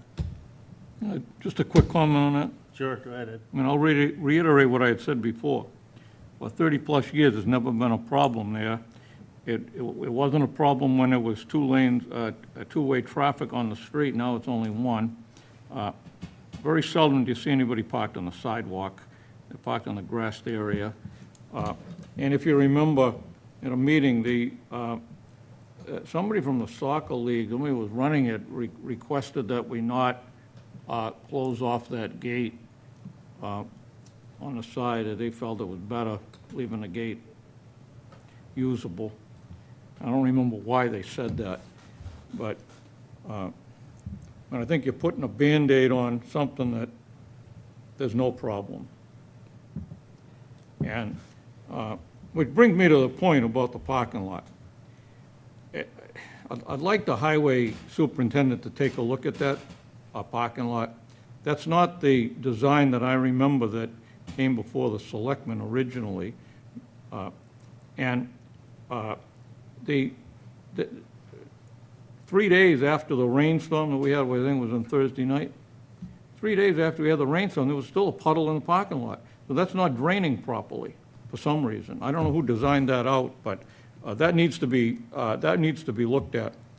And I know this morning there was a puddle in there, small one. But I'm not sure whether that came from the irrigation system or not. But I'm not sure that there's enough drainage was put in that parking lot. One entrance, one exit. I thought there was supposed to be two, one entrance, one exit, where they make the loop around and come out. Well, now you've got one entrance. It might even make sense to make it a little bit wider than what it is. But I just think it's a poorly designed parking lot down there. But Mr. Chairman? I just will remind Selectman Watson that we had a fairly lengthy conversation at town meeting about how dangerous it is at that intersection with cars parked up all the way around the bend, that if you're going for a walk, you're trying to cross from Gardner, you have to find a way in between cars, and you have to still look out for a car that's coming up the one way. And I walk that way a lot, and I tell you that the norm is to be parked up on the sidewalk because people, understandably, that was the only parking. They were trying to get their cars as much out of the way as possible. But it is dangerous for those of us that want to take a walk on the sidewalk, which was made for walking. And the problem has become worse because instead of one soccer field, now we have two. I mean, now we have more cars there, more traffic there. I don't think it's wise to wait until there's an accident to say, oh, geez, I guess we better post it. There was discussion at town meeting. Maybe we should go back and see what was discussed, what was said. Because one woman who didn't want to fund almost everything, but then said, can we move money to this to take care of that parking? Because another woman who lived on Gardner got up and said, I feel nervous trying to cross the road to the sidewalk because there's cars coming, there's cars parked there. I'm not sure where I should cross and how I should get there and make sure I don't get hit. So that was part of our annual town meeting. All right, anyway, I do think it's a good point to have Arthur take a look at it and make sure it is draining properly before we wait too long so they can come back out and take a look at it. We have retainage on the project, so they haven't officially closed out, so they will need to inspect and make sure that everything's operating properly. Perfect, you're on top of it like always. Now we're gonna go to Town Government Study Committee. So yes, this was a committee that you had created in efforts to explore, from my understanding and my recollection, because my computer died, my apologies, was the electronic voting as well as potentially moving the date of town meeting to a weekend date to allow for larger participation. And as part of that committee makeup, we had appointed 2 select board members. And it had come to our attention that the makeup of that committee was not necessarily legal under the open meeting law, because the representation from the select board must be an extension of the duties of the select board. And therefore, it would be that there would be 1 member or 2 select board representatives as part of that committee. So that change needs to be made if, in fact, the select board would like to move forward. Otherwise, the appointment of those 2 select board members would not be allowed to participate as part of the committee makeup. Because again, it is the member and not it is the individual and not necessarily the select board representative. So that was a key distinction that was made and clarified by council as well as the ethics commission. So I put it on the agenda. I sent an email to the board as a whole to either further discussion or to see whether or not you just want to keep the committee with the members that they currently have, or again, make that change. What's the will of the board? So instead of changing the membership of the committee, can we just appoint a liaison from the select board to the committee? Not an official member, but somebody who could interface with them? So they wouldn't necessarily, they could attend the meetings and bring information back to the board, but they wouldn't necessarily be able to communicate on behalf of the board. Yep. But you could definitely have a liaison that would attend the meetings and not participate, vote, but just listen in, hear back, and report back to the board. Just as we do with some of the similar liaisons for departments, where they don't necessarily give direction or communicate with the departments, but they take back the information and they provide it to the board for further discussion. Just a point of clarification. Here it's the town meeting study committee on the Yes. composition. And then on our agenda, Agenda, it says town study, so that was my error. so it should be town meeting study, not town Yes. government. Okay, because I didn't know if that had changed the name. So didn't we get a recommendation from the committee on what they wanted for their, didn't they have a meeting? Did they have a meeting today? They had a meeting this evening. I'm not sure if this item was particularly discussed. Oh, Yeah, thought- I thought it was. attended their meeting. I mean, they just discussed that the select board would be potentially updating the membership or not, and then they would act accordingly. I think their only concern was that, just getting that sorted out before their next meeting. I think they're meeting next Wednesday. So what is their composition right now? Currently, if I recall again correctly, it is it's in your packet. It is Yeah. Joe D'Amore, Is the town moderator? Demore. I don't know why I just butchered that. You got Sorry, Joe. fancy. And then there was Alyssa Lee with the Council on Aging, Jen Peterson, the town clerk, and then I believe there were two other residential members that were appointed. I think Patrick Molina was one of them, and the other one was, Emilio Dunn. exactly. And then the other two members were both Steve Baker and Ed Watson. But otherwise, those were the members that were appointed to the committee. And all did accept their charge and were sworn in accordingly. Okay, and Patrick is just a resident? Just a general resident who's And interested. do you have another general resident on the committee? I think that's Emilio.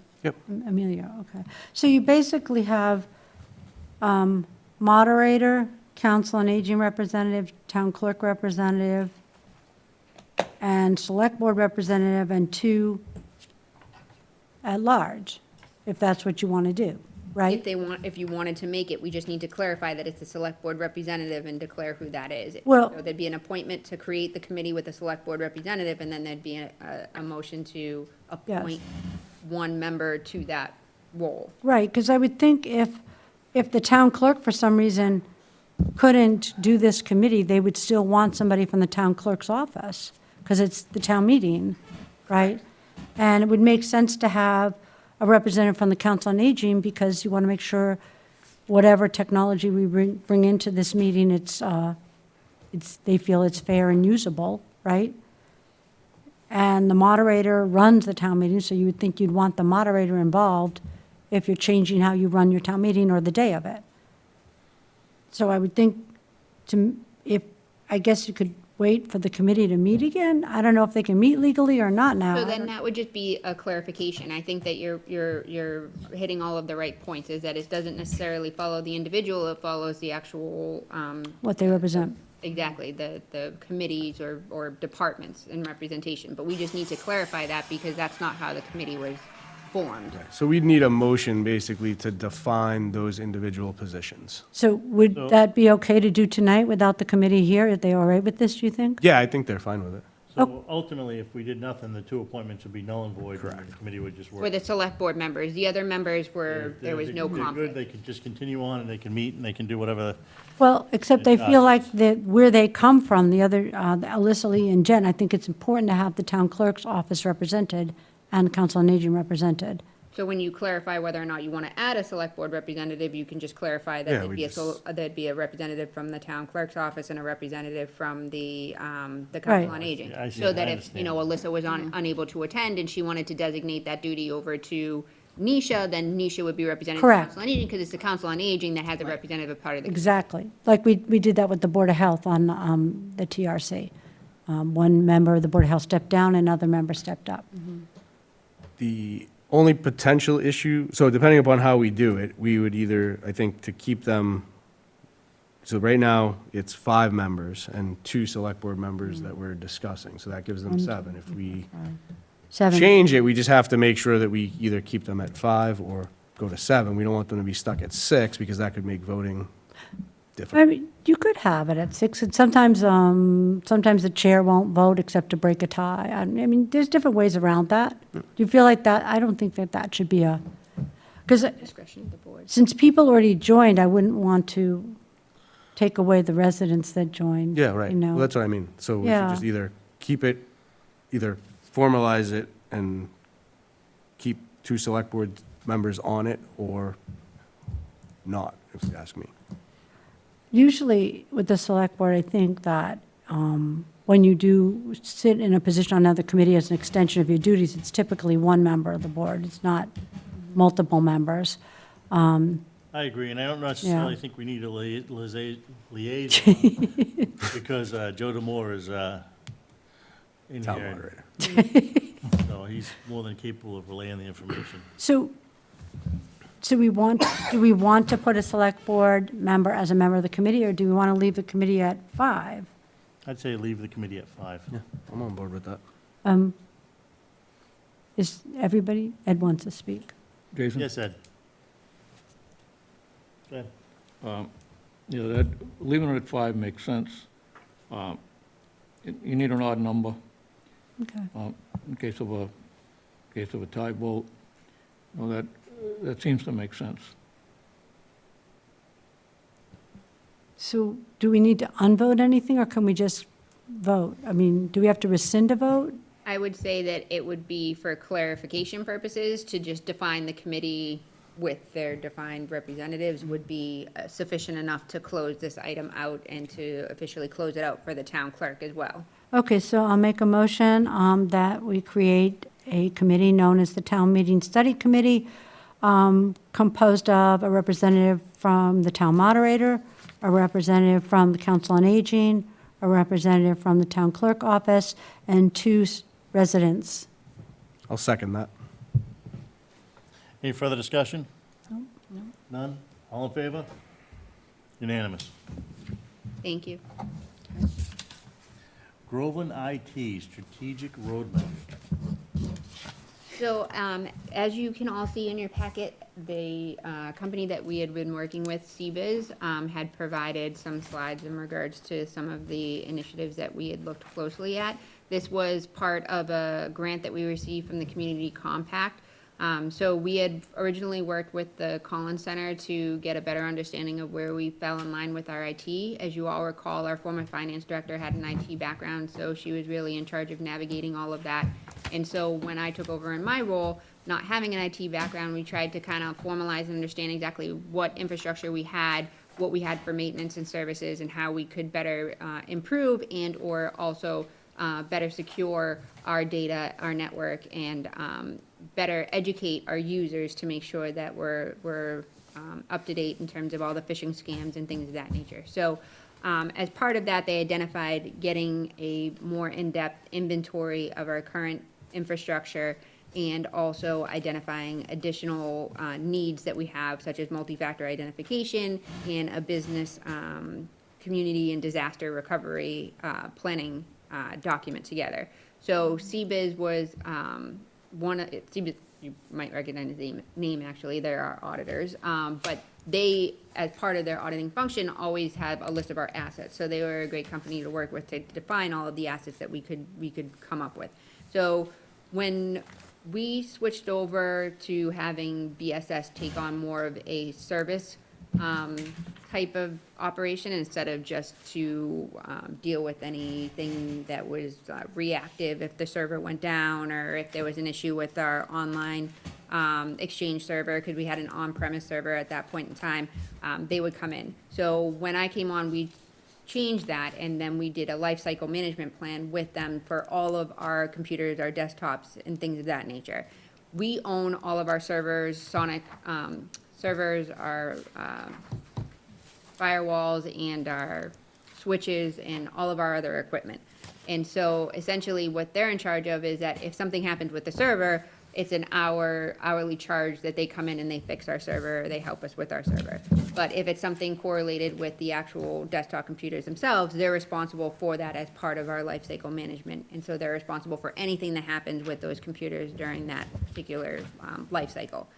So when we were talking with CBIZ, they had pointed out a couple of things because of that makeup, that it was just kind of disjointed because we had a bunch of different things going on. So we started in that process an asset inventory and a tagging system. So we purchased little barcodes that we put on all of our equipment now, all of our laptops that has like the barcode, it has a Town of Groveland seal, so that we can get a better understanding of what we have, and then we're tying it back to a list so that we know exactly what we have, and then we're trying to put together a replacement plan as to what needs to be updated, when it should be updated, and so forth.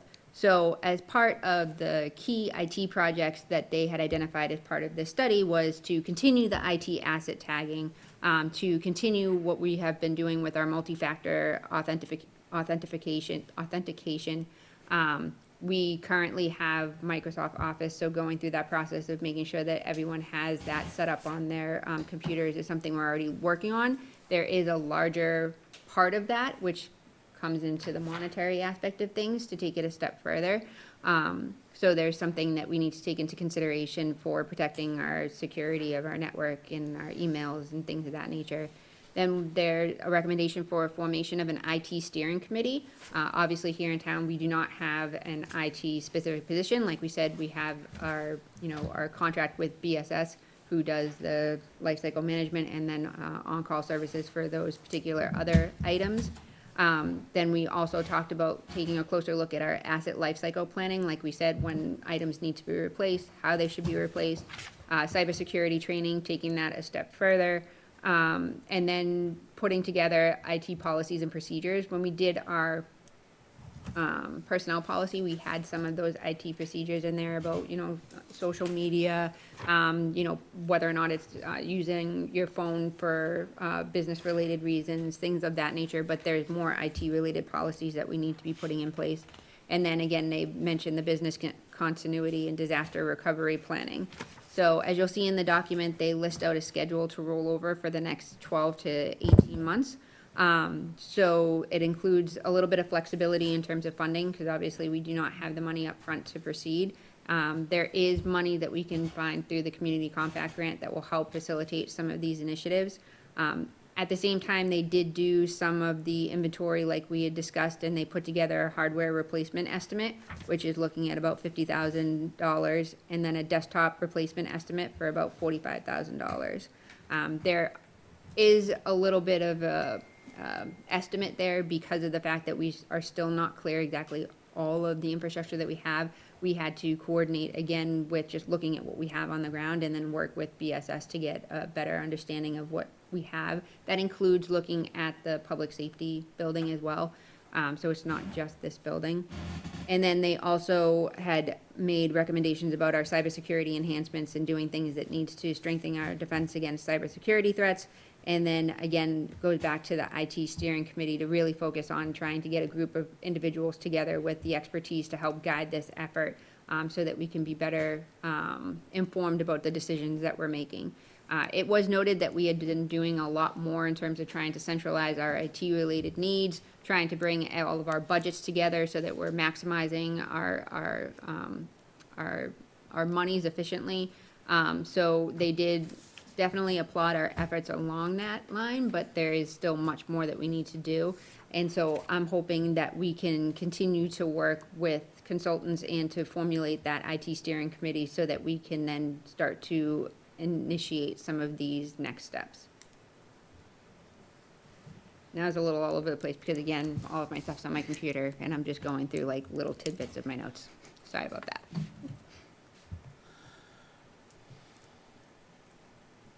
Anybody have any questions? No. No questions. I did read through this, and obviously having a background in IT, I like what the plan is. I agree with most of what's in here, and I'm eager to see what some of the next steps are, especially around some of the end-of-life / coming up on end-of-life hardware and things like that, because that obviously introduces risk. But yeah, I thought it looked good. Yeah, and it'd be fairly costly because this hasn't been done or updated for a very long time, so it's definitely something that needed to be done. Yes, Kathy? I just was, so it has a grand total cost. Is that supposed to be a one-time cost, an annual cost? So that's just the cost to replace everything that we have now, which is not necessarily something that we would typically do when we're looking at our infrastructure, just like our fleet maintenance plan. We don't technically upgrade all of our vehicles at once because that tends to cost more. But it includes consulting costs, so I'm assuming it includes all kinds of costs. It seems to include ClearGov, includes, So that's just a list of our subscriptions. So if you look, there's different areas of the report. So there's the actual infrastructure and assets and what those cost. And then there's an understanding of exactly what subscriptions that we have that we subscribe to. So like we have Vader, which is our accounting Okay. software. We have So- First Due, which we use on the public safety side. So that's just a list of our subscriptions. And it's a cost is associated with those subscriptions, but it's not necessarily a replacement cost. There's the actual manufacturer, like model function, like cost estimate as to what these things are. And then there's the subscription, which is a separate right, but, attachment. so this is applications 505, $224,845. Are we paying that right now, all of that? For which one? again? Applications? I'm just curious. I mean, I see names that I recognize, and then I see names that I don't know what they are. I'm just curious. And again, if it's something you want to, Jason, if you want to push this off for more time another time, I'm fine with that as well. I just, at some point, would like to understand what that is. So the 224,000? Yeah. That's what you're calling out. So that's what we're paying for our subscription costs. So those are That's everything annual we're doing right now. Those are annual subscription costs. And what we did here, which is why it's really important, is that originally they were all in different departments. Right, So you that's would what I- never see exactly what you were spending in your IT-related needs because, fire department had one, the planning department had MyMap, the assessor had the pictometry, then we had the accountant had Vadar, and then it was just all over the place. So even just trying to get a comprehensive list of the subscriptions that we're currently utilizing was very challenging, and sometimes what we found is that there's overlap. Like, this is an example, but it was already something that was taken care of by a different funding source, but like we had Laserfiche, but then we also have a different type of scanning service that we have for the building department. Okay. So why would we pay for two subscriptions that do the same thing when it's Right. just taking a closer look at what we have and trying to maximize that? So that was part of this whole initiative, is to try and figure that out. And as part of our fiscal year 2026 budget, we included that technology budget in one budget. So you can really get an understanding of exactly what you're spending in that regard. Right, and so in this study, are they going to make any recommendations about all these applications, or was their charge just to try help us consolidate and identify? So they were more so concerned with the actual pricing, like they listed out with the hardware and Okay. the assets themselves, more than the subscription management. That's kind of something that we would do based upon our needs and going out for bid and figuring out what we could do or what we can't do. I mean, some things are a little bit more challenging. There's only one specific service that offers that particular subscription service that you would need in order to communicate with other systems, Yeah. like the First Okay, Due yeah. and things like that. But they were more so fixed on the actual cost of the hardware and the, all of the other features, desktops. Okay, so this list is in use right now. All these are being used. Correct. And there's not going to be any attempt to consolidate, or there's no judgment here on whether it's too much or too little? Not on the applications. Okay, just, it's a longer list than I expected, that's all. Welcome to IT. It was Wow. more so like on the recommendations for budgeting, like if you're gonna replace certain hardware, replace certain computers, how you should go about doing so. Right, but the application list now, that's going to be just reviewed on an annual basis to see that we need it all? Correct, to see how we can make sure that we're utilizing those different applications to their fullest potential and not duplicating elsewhere. Okay, thank you. Any other questions? No. No, I was just going to say, on the hardware specifically, one of the things that comes to mind to me is again, like some of this stuff is older, it's potentially end of life or coming up on end of life. So in my experience, when that happens, you want to look really hard at, replacing those things, because if one of those devices were to fail, you can't call the manufacturer and say, hey, I have the ability for you, I have support, so send me a replacement. You have to buy something new. So as a cost control measure, you do want to kind of have that 3 to 5 year life cycle for equipment and things like that, because otherwise you can run up against unexpected costs very quickly. Yes, and it's hard doing it all at once Yep. because it is such a large cost, and then that cost reoccurs every. You want to spread 5 it years. over Yeah, 3 to the more 5 you years. can spread it out, the better. And I know that Rebecca is working hard at trying to make that all happen. That'll be very interesting to watch and see as it progresses. So did you need any specific vote from the board? No, just to make you aware of the work that was done, and then to bring it to your attention that we will be looking to formulate that IT steering committee so that we can advertise to residents and see if anybody has any expertise in that realm, so that we can get started on actually implementing the roadmap and soliciting other types of grant opportunities to bring in consultants to help facilitate that, again, with the expertise to know Okay, what. So maybe you can put together a formal charge for the committee, and we can ask at the next meeting to put that out there? Yes. Thank you. Okay, next is recreational marijuana.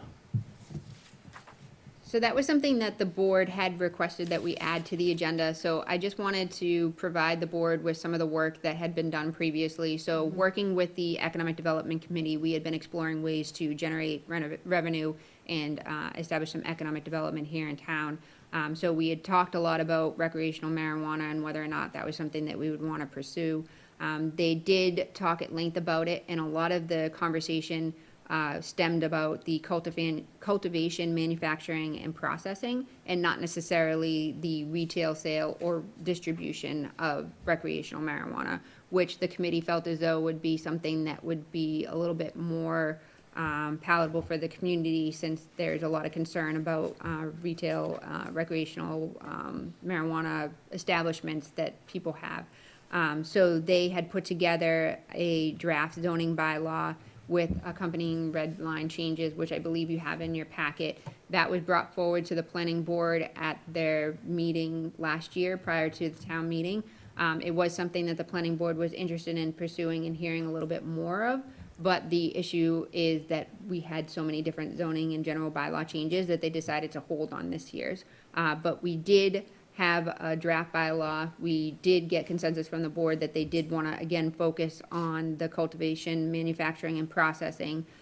So if there is a different policy direction that the board would like, we can explore that, because we'd also have to take a closer look at the locations, because as you'll see in your packet, the actual zoning that's in front of you mirrors the medical marijuana bylaw. So it does target the medical marijuana district that was created that would bring us into compliance with the state law at that particular point in time.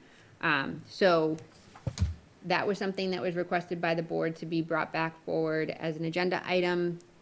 I don't have any other additional information that I can offer right now, but I'm happy to do more research or provide any background for conversations or what the planning board and economic development committee had discussed. But again, I was just trying to figure out exactly what the board was looking for when asking for the agenda. I have a quick question in terms of manufacturing. In our bylaw, doesn't it allow manufacturing to have a small retail store?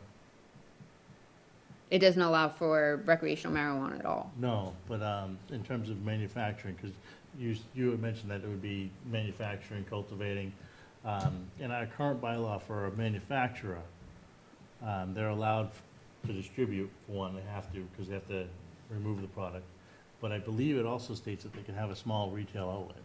For medical-related purposes, yes. Not related specifically to marijuana, just in general manufacturing. It would be different because the definition would be different in terms of its Okay. use. Yep. Anybody else have any other questions? Go ahead. After reading this over, this is directly out of the Democratic playbook. I want to get everybody into la-la land so that they can control them. And this is going on elsewhere It's not doing any good. It was brought in Groveland before, the voters turned it down, and we should support what the townspeople wanted before, and that was negative on this. Well, the only thing I would say to that is unfortunately, we all don't live 30 years ago. Things change, people change, and demographics change. So bringing it back up and allowing the people to discuss it and make new decisions, I don't think is detrimental to Groveland. Well, whether or not they vote the same or vote different, I think is something that's on the people of Groveland. Not Point of order, necessarily Mr. Chairman? something- yeah, Yes.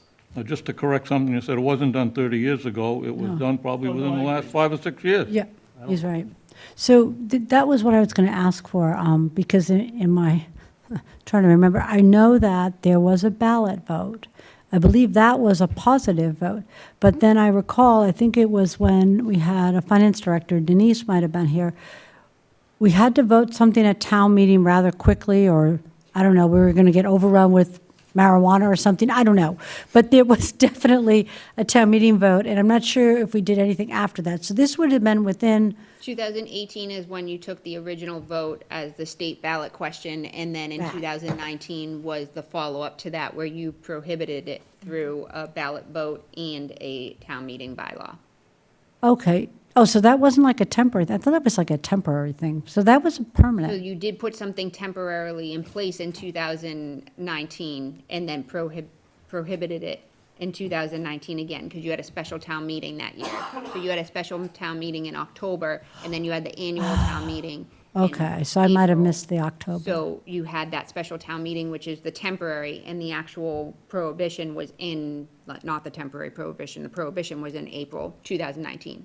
So 2020. could we see those questions on the votes on them? I just would be curious, you know? I feel like I might have missed one of those meetings. I know I was at one when there was a town meeting vote, and I remember there was definitely a ballot vote. But I didn't recall, you're saying there were two ballot votes. Yes, so there was one, there was the Interesting. state had requested whether or not Okay, we that were would in have been favor the- of recreational marijuana with Groveland was. And then the only way to prohibit it was to go through another ballot vote. If we wanted to allow for it, we would not need to go through a ballot vote, which is what we had to seek clarification from council. This Okay. last discussion we had with the planning board. Huh. Okay. I would just be interested to see that history, because it's confusing in my mind, and it's probably going to be confusing in a lot of residents' minds as to what we did and why we did that. Sounds reasonable. Can I make a comment? Absolutely. All right, so I know I was trying to dig through the archives a little bit as well. So I know in 2016, Massachusetts voted to approve recreational marijuana. I watched a meeting in 2019 where there was some open discussion and there were some concerns. But a lot of the concerns were around the unknown. They didn't want Groveland to be the first ones to do it, right? Let Georgetown, let the others kind of feel it out. But the premise why I wanted to bring it up was a marijuana business is just a business. It pays taxes, hires staff, follows very strict regulations, contributes to our local economy. We don't prevent coffee shops or alcohol retailers from operating in Groveland based on what they provide. These businesses are welcomed as part of our local economy because they serve our residents and they follow established regulations. Marijuana businesses deserve to be treated with the same fairness, not excluded simply because of outdated perceptions. At the end of the day, we're talking about a source of funding that doesn't rely on raising property taxes, but backs up what we want to call business-friendly in Groveland. And I found this other statistic. In 2024, our state surpassed $1.6 billion in marijuana sales. So it's a business that's thriving, that is very controlled, lots of local control involved. And I think we'd be putting our heads in the sand if we're not going to move forward with the potential to look into something like this. I think there could be money on the table, and it'd be really sad that business-friendly had fine print to it in this town. That's all I'd say. Anything else? So we would need like change of zoning, or we'd have a ballot and? So part of what you're, in your packet is a red Yeah. line version of the Oh, zoning okay. that would need to take place in order for you to proceed. But Okay. again, the biggest thing is that it only alters the zoning bylaw to allow for recreation cultivation. It does not allow for a business such as a retail store to exist in Groveland. If that was the case, then the zoning would need to be revisited and it would need to be revised to reflect such. So if it is something that the select board would like to proceed with, we just need some policy direction as to what you're looking for, because there's two very separate things there.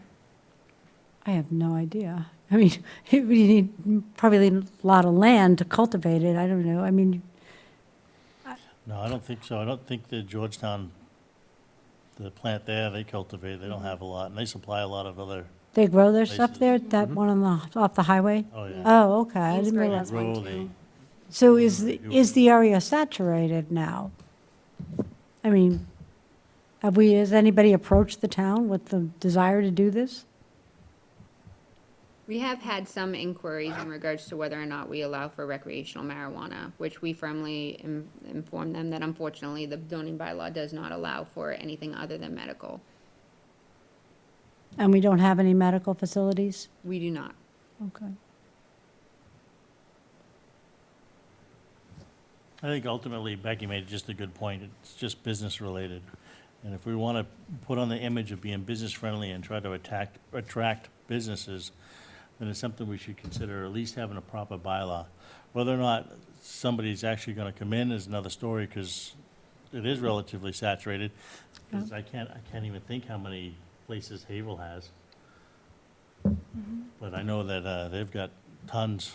And you got the place right there in Georgetown, so whether or not we do or not, it At just, least being open to it isn't a bad idea. If we Right. can, why allow other towns to reap the benefit, the tax benefit of those revenues, and we could see that money. yeah, because as far as I know, there hasn't been any publicly made negativity surrounding any of it. In fact, I think the last thing that Haverhill was in a lawsuit was for the money they were collecting to help,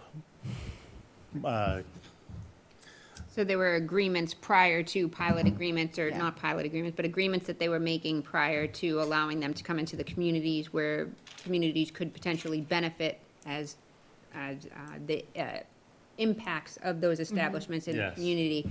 And therefore, though, the legality of those has come into question, and they're not looked upon favorably anymore. So whether or not there be any money for the community in that regard is slim to none. But there is money for the community in regards to the actual sale and the profits that they make, which is governed by the Cannabis Control Commission in the state.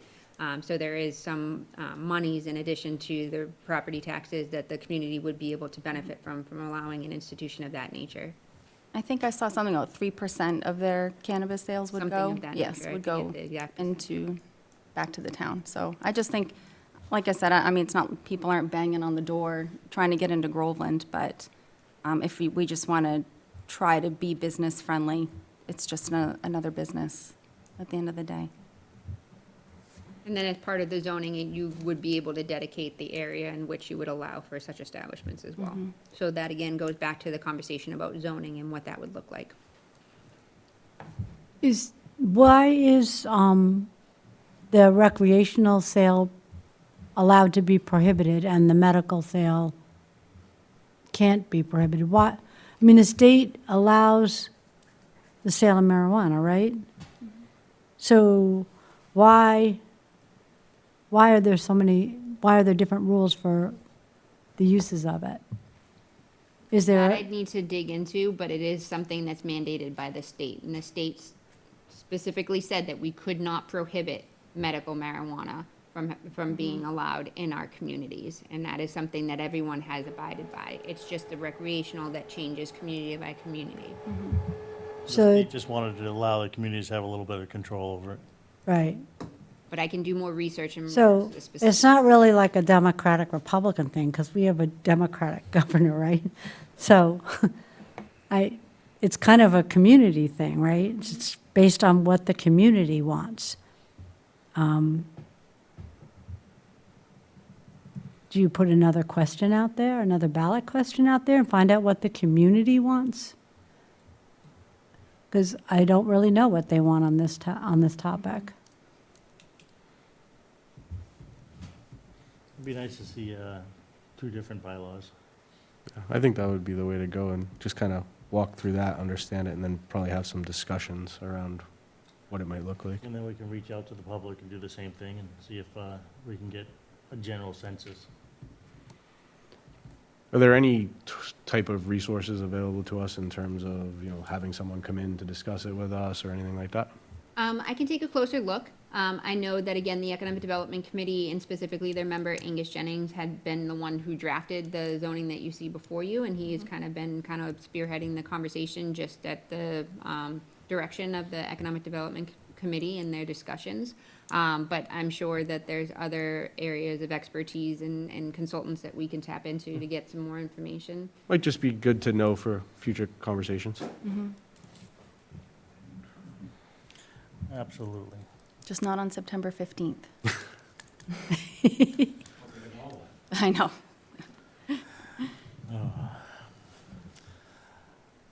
All right, we'll move on. Green Tips Initiatives.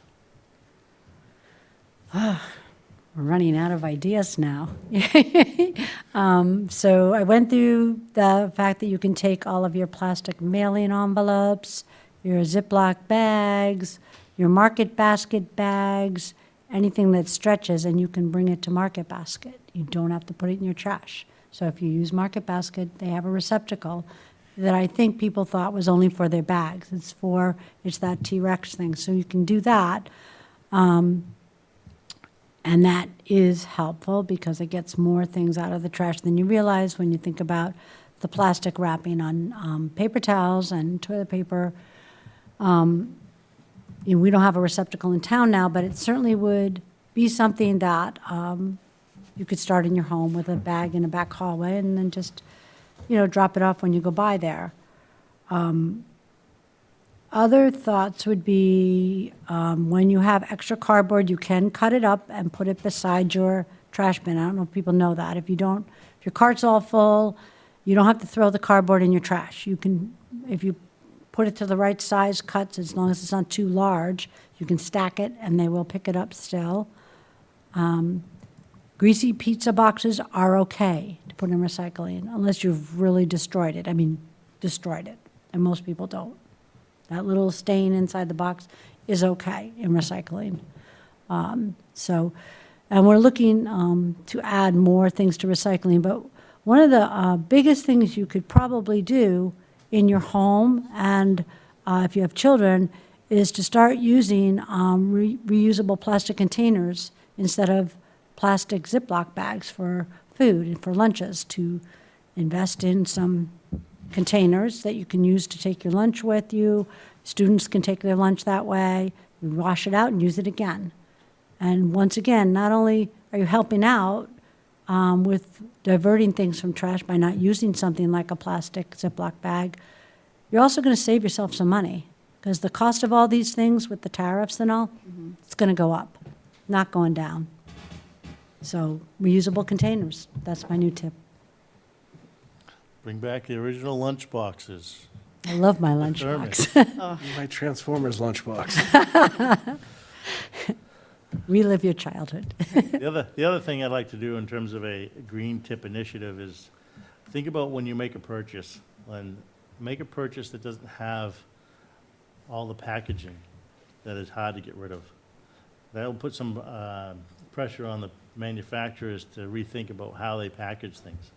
Because ultimately, if we're going to reduce the amount of trash that we produce, we're going to need them to step up and produce packaging that can be easily thrown away.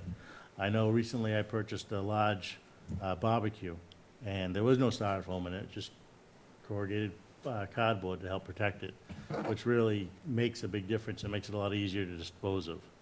I don't know that electronics or TVs will be getting away from styrofoam because it does provide a lot of protection, but I have seen some TVs that do have the corrugated cardboard as well. So it's something that's going to be happening. And it's big to cut up the cardboard, because I know when I had that huge box for that barbecue and the 30 packages from Amazon, It all fit in my 50-gallon drum, my 50-gallon barrel, without an issue, but I cut it all up properly. You know, I don't like to throw away air. So Good. it can be done.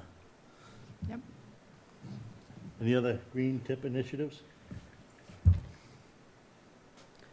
No? We- Okay, We, move on. we never got any more rain barrels, did we?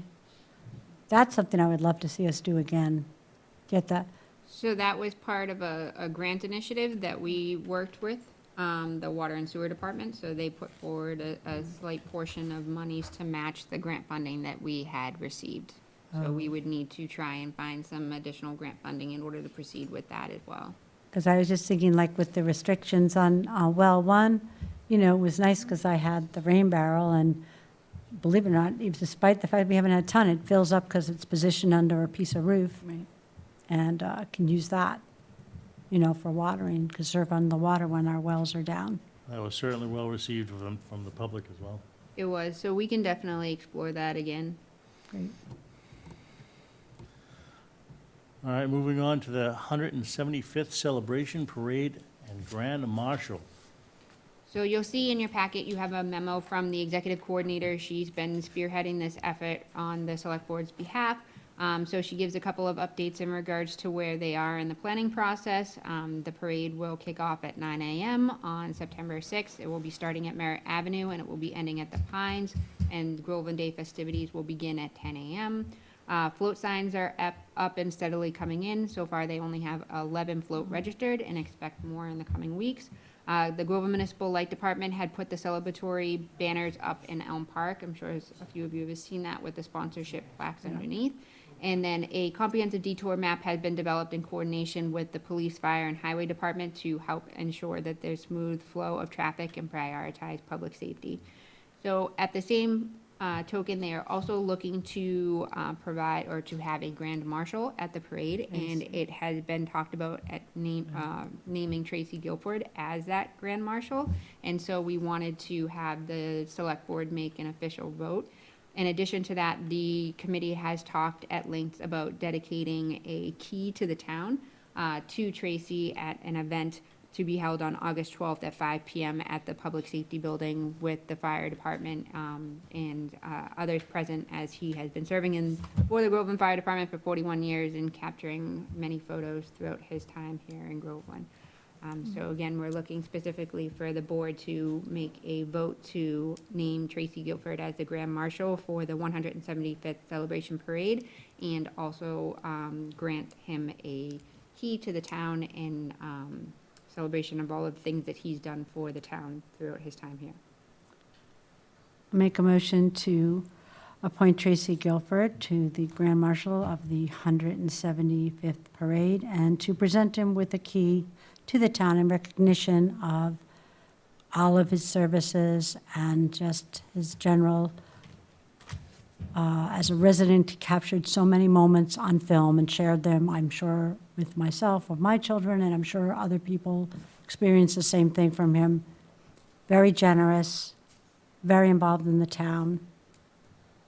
One of the best of the best. I'll second that. Motion and a second. Any further discussion? I certainly would like to say that I couldn't think of somebody that would be more deserving of the honor.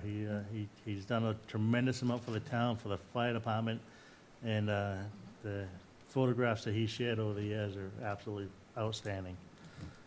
So I'll call for the vote. All in favor? Yep. Unanimous. Yep.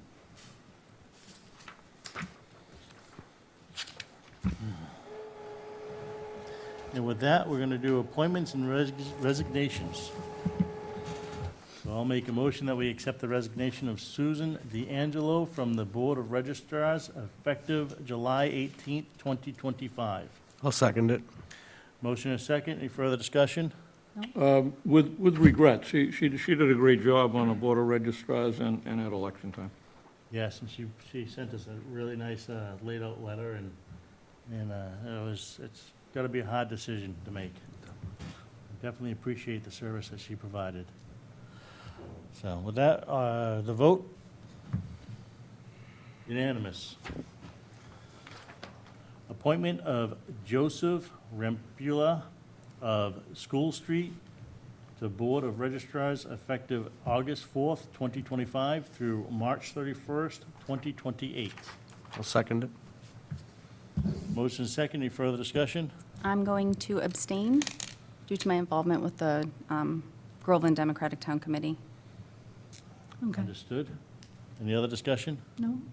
All in favor? 4 in favor, 1 abstention. I thank Joe for stepping up. Yep.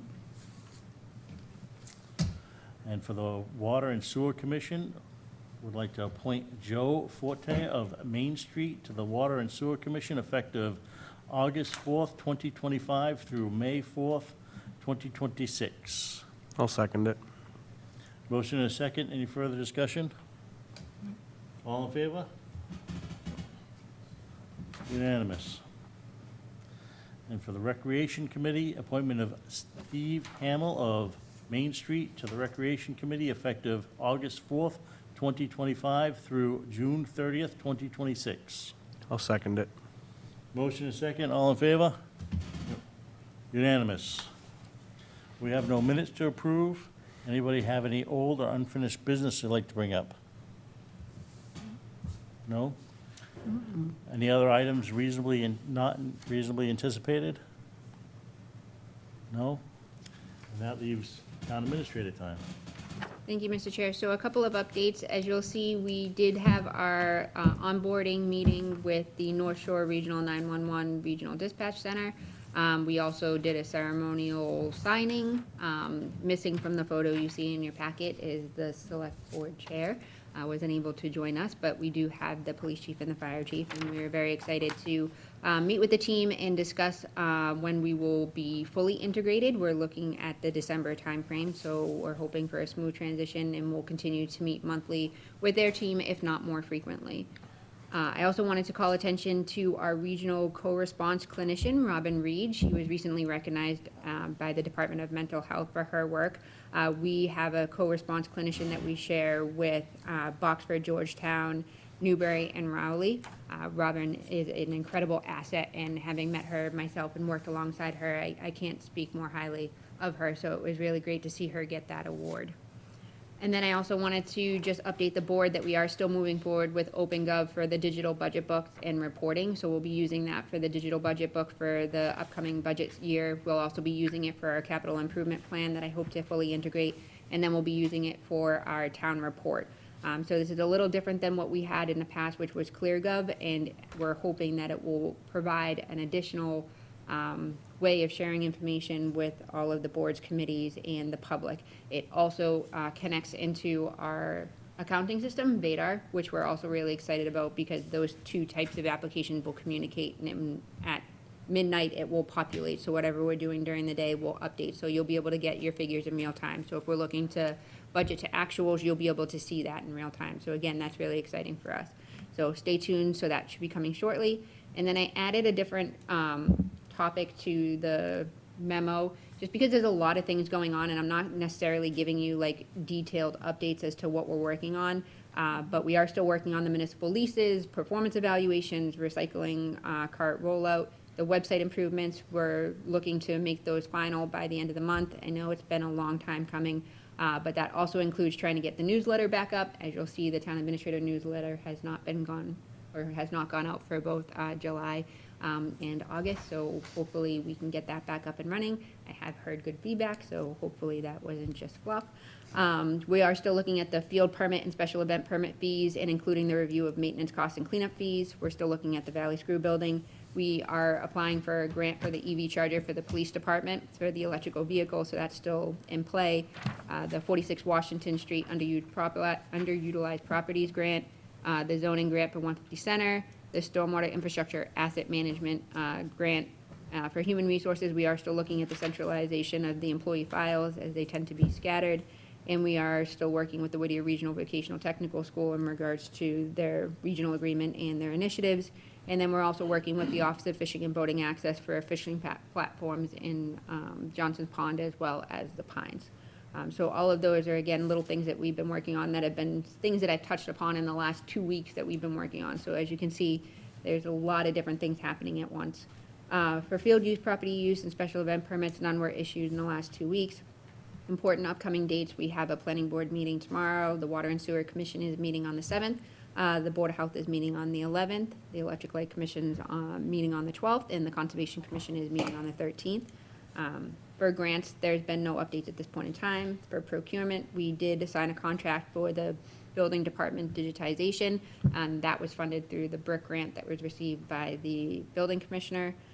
We did have our TRC for 166 Main Street. There's a applicant who is exploring whether or not to do a mixed-use development consisting of commercial space on the first floor with 2 residential units above, or to do 2 single-family homes with an attached accessory unit. And they do have an A&R on that lot, so it does split it into 2 lots if they wanted to do 2 residential homes. So the meeting was not, there are challenges with that lot, so I don't necessarily anticipate this applicant coming back, but at the same time, there is still interest in that particular area, so hopefully we can help facilitate that. And then I had the meetings, events, and seminars that I had participated in the last 2 weeks, and I'm happy to provide more details on any of those meetings. Anybody have any questions? The restaurant that was supposed to go in downtown is not going to go in, is what I'm hearing. So as you can see at the update that I provided in my email, there's been some back and forth. There's been some social media back and forth Yeah. as to whether or not the owners, restaurant owners, operators, property owners, contractors, who's saying what. We are still working with one of the applicants that we have been in terms of inspections, and they seem to have everything checked off the list, and they have been working with the Board of Health. So they have applied for a common vic license that we're hoping to put on the agenda for the next meeting in August. So that will give them one of the last permits that they need.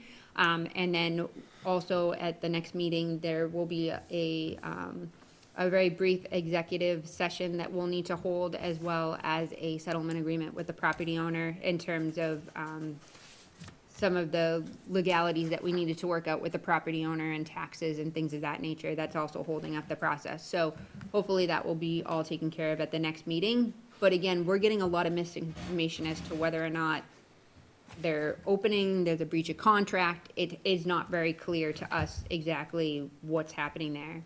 Okay, so you anticipate that the license is going to come to us at the next meeting, or the one in September? This is just the common vic license that we need to approve. They've received all other approvals from the town, and they've also received their liquor license from the state, which went back and forth multiple times. So the names on the final things will all match? It'll be the same? Should match. Okay, that's all I'm asking. I feel like we signed several things and the name kept changing, and I'm just thinking, let's line them all up and make sure that we're matching, right? Okay, good. Can I just ask about the recycling cart rollout real quick? The timeline for that is, So we're hoping in the next 2 weeks to have the carts delivered and then to initiate the rollout prior to September. We have a meeting scheduled with the company on Friday to finalize those details. Once we have those finalized, we'll be sharing them with the select board, as well as putting out as much information as we can in the community to alert residents. could we put something out sooner than later advising people not to go out and buy new recycling bins? I know funnily enough, I was talking to a few people this weekend who were going out to buy new recycling bins, and it was like, hey, don't do that, because the town's gonna be rolling them out. So it might be good, even if it's still a ways off, to just proactively say, don't go spend $100 on a new recycling bin. Consider it done. Any other questions for Rebecca? Nope. No? Select board time reports, Kathy? I think I've reported on everything I work on, so I think I'm done. Good.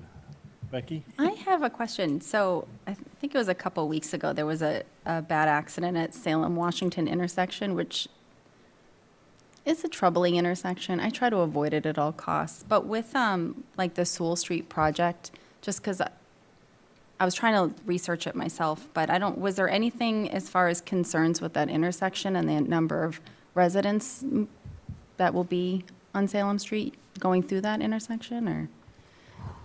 So the intersection that we just put up, the signal, No. No, Four-way Sa- stop. Sa- Other side. yeah, the Salem, Washington Salem, Washington. four-way stop.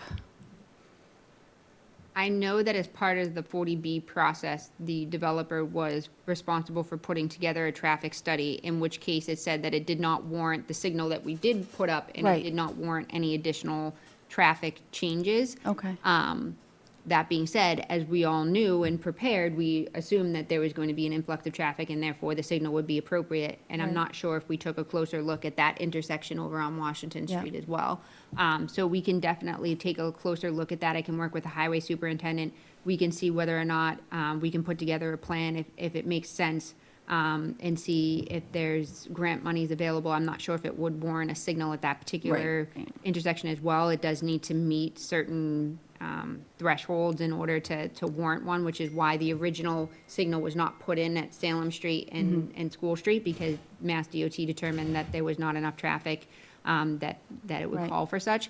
Yeah. So we can take a closer look at that particular intersection and figure out exactly what needs to be done, or if we can provide additional signage, if that makes sense, or what have you. Yeah. Yeah, even if it's not a real signal, but a flashing red light. There is one. Yeah, there already is We one. got that Yeah, already. there's a flashing red light and 4 stop signs. Yeah. And someone got T-boned. People Yeah. fly through It's- there. They do. It's not good. And I'm also concerned, just, Flashing red light? yeah. Yes. Just to add on to that, with the I've never seen it. bridge, that long-term bridge closure in Haverhill is gonna drive more traffic that way, so I think Yeah. now would be the time to start looking at that. Right. Well, I just know, like, if you're coming out from Center Street, people come flying around that bend from that intersection. Yeah.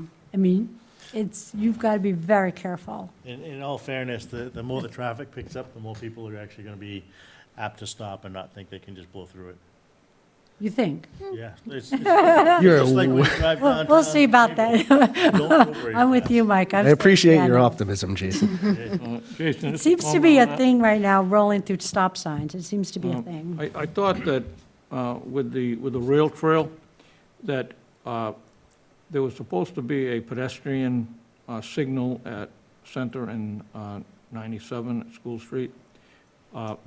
And at the Yes. time, it didn't warrant a traffic light, didn't meet the requirements. But I thought they were going to put in a pedestrian crossing signal. And the idea there was for the people coming down the rail trail to walk down to Center Street, hit the button and walk across I think it's, to go to the rail trail. yep. Yes. Yeah, there is. Yep. No, so that they'd press a button and it would, pedestrian walk signal would come up. Yes. Isn't there one there? Yes. I believe so. It, Yep. Doesn't stop traffic, but It flashes. It's for the Signal, yeah. pedestrians, just like the one that we have up at Ashcross Terrace, Mm-hmm. and then when we have one at Wilbur. Wilbert? I don't, Across from White. I'll look at that Oh. tomorrow. I don't think there's one there. There might be.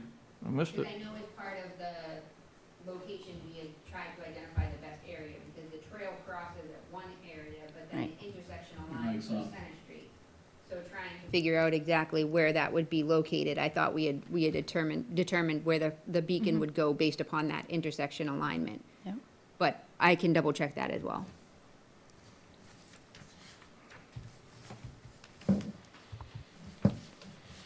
anything else? Ed, anything else? I don't have anything. I know to why. We have correspondence from a notice of hearing for Route 27 liquors. Notice regarding the flood insurance rate map. And then we have a parade invitation. Very nice.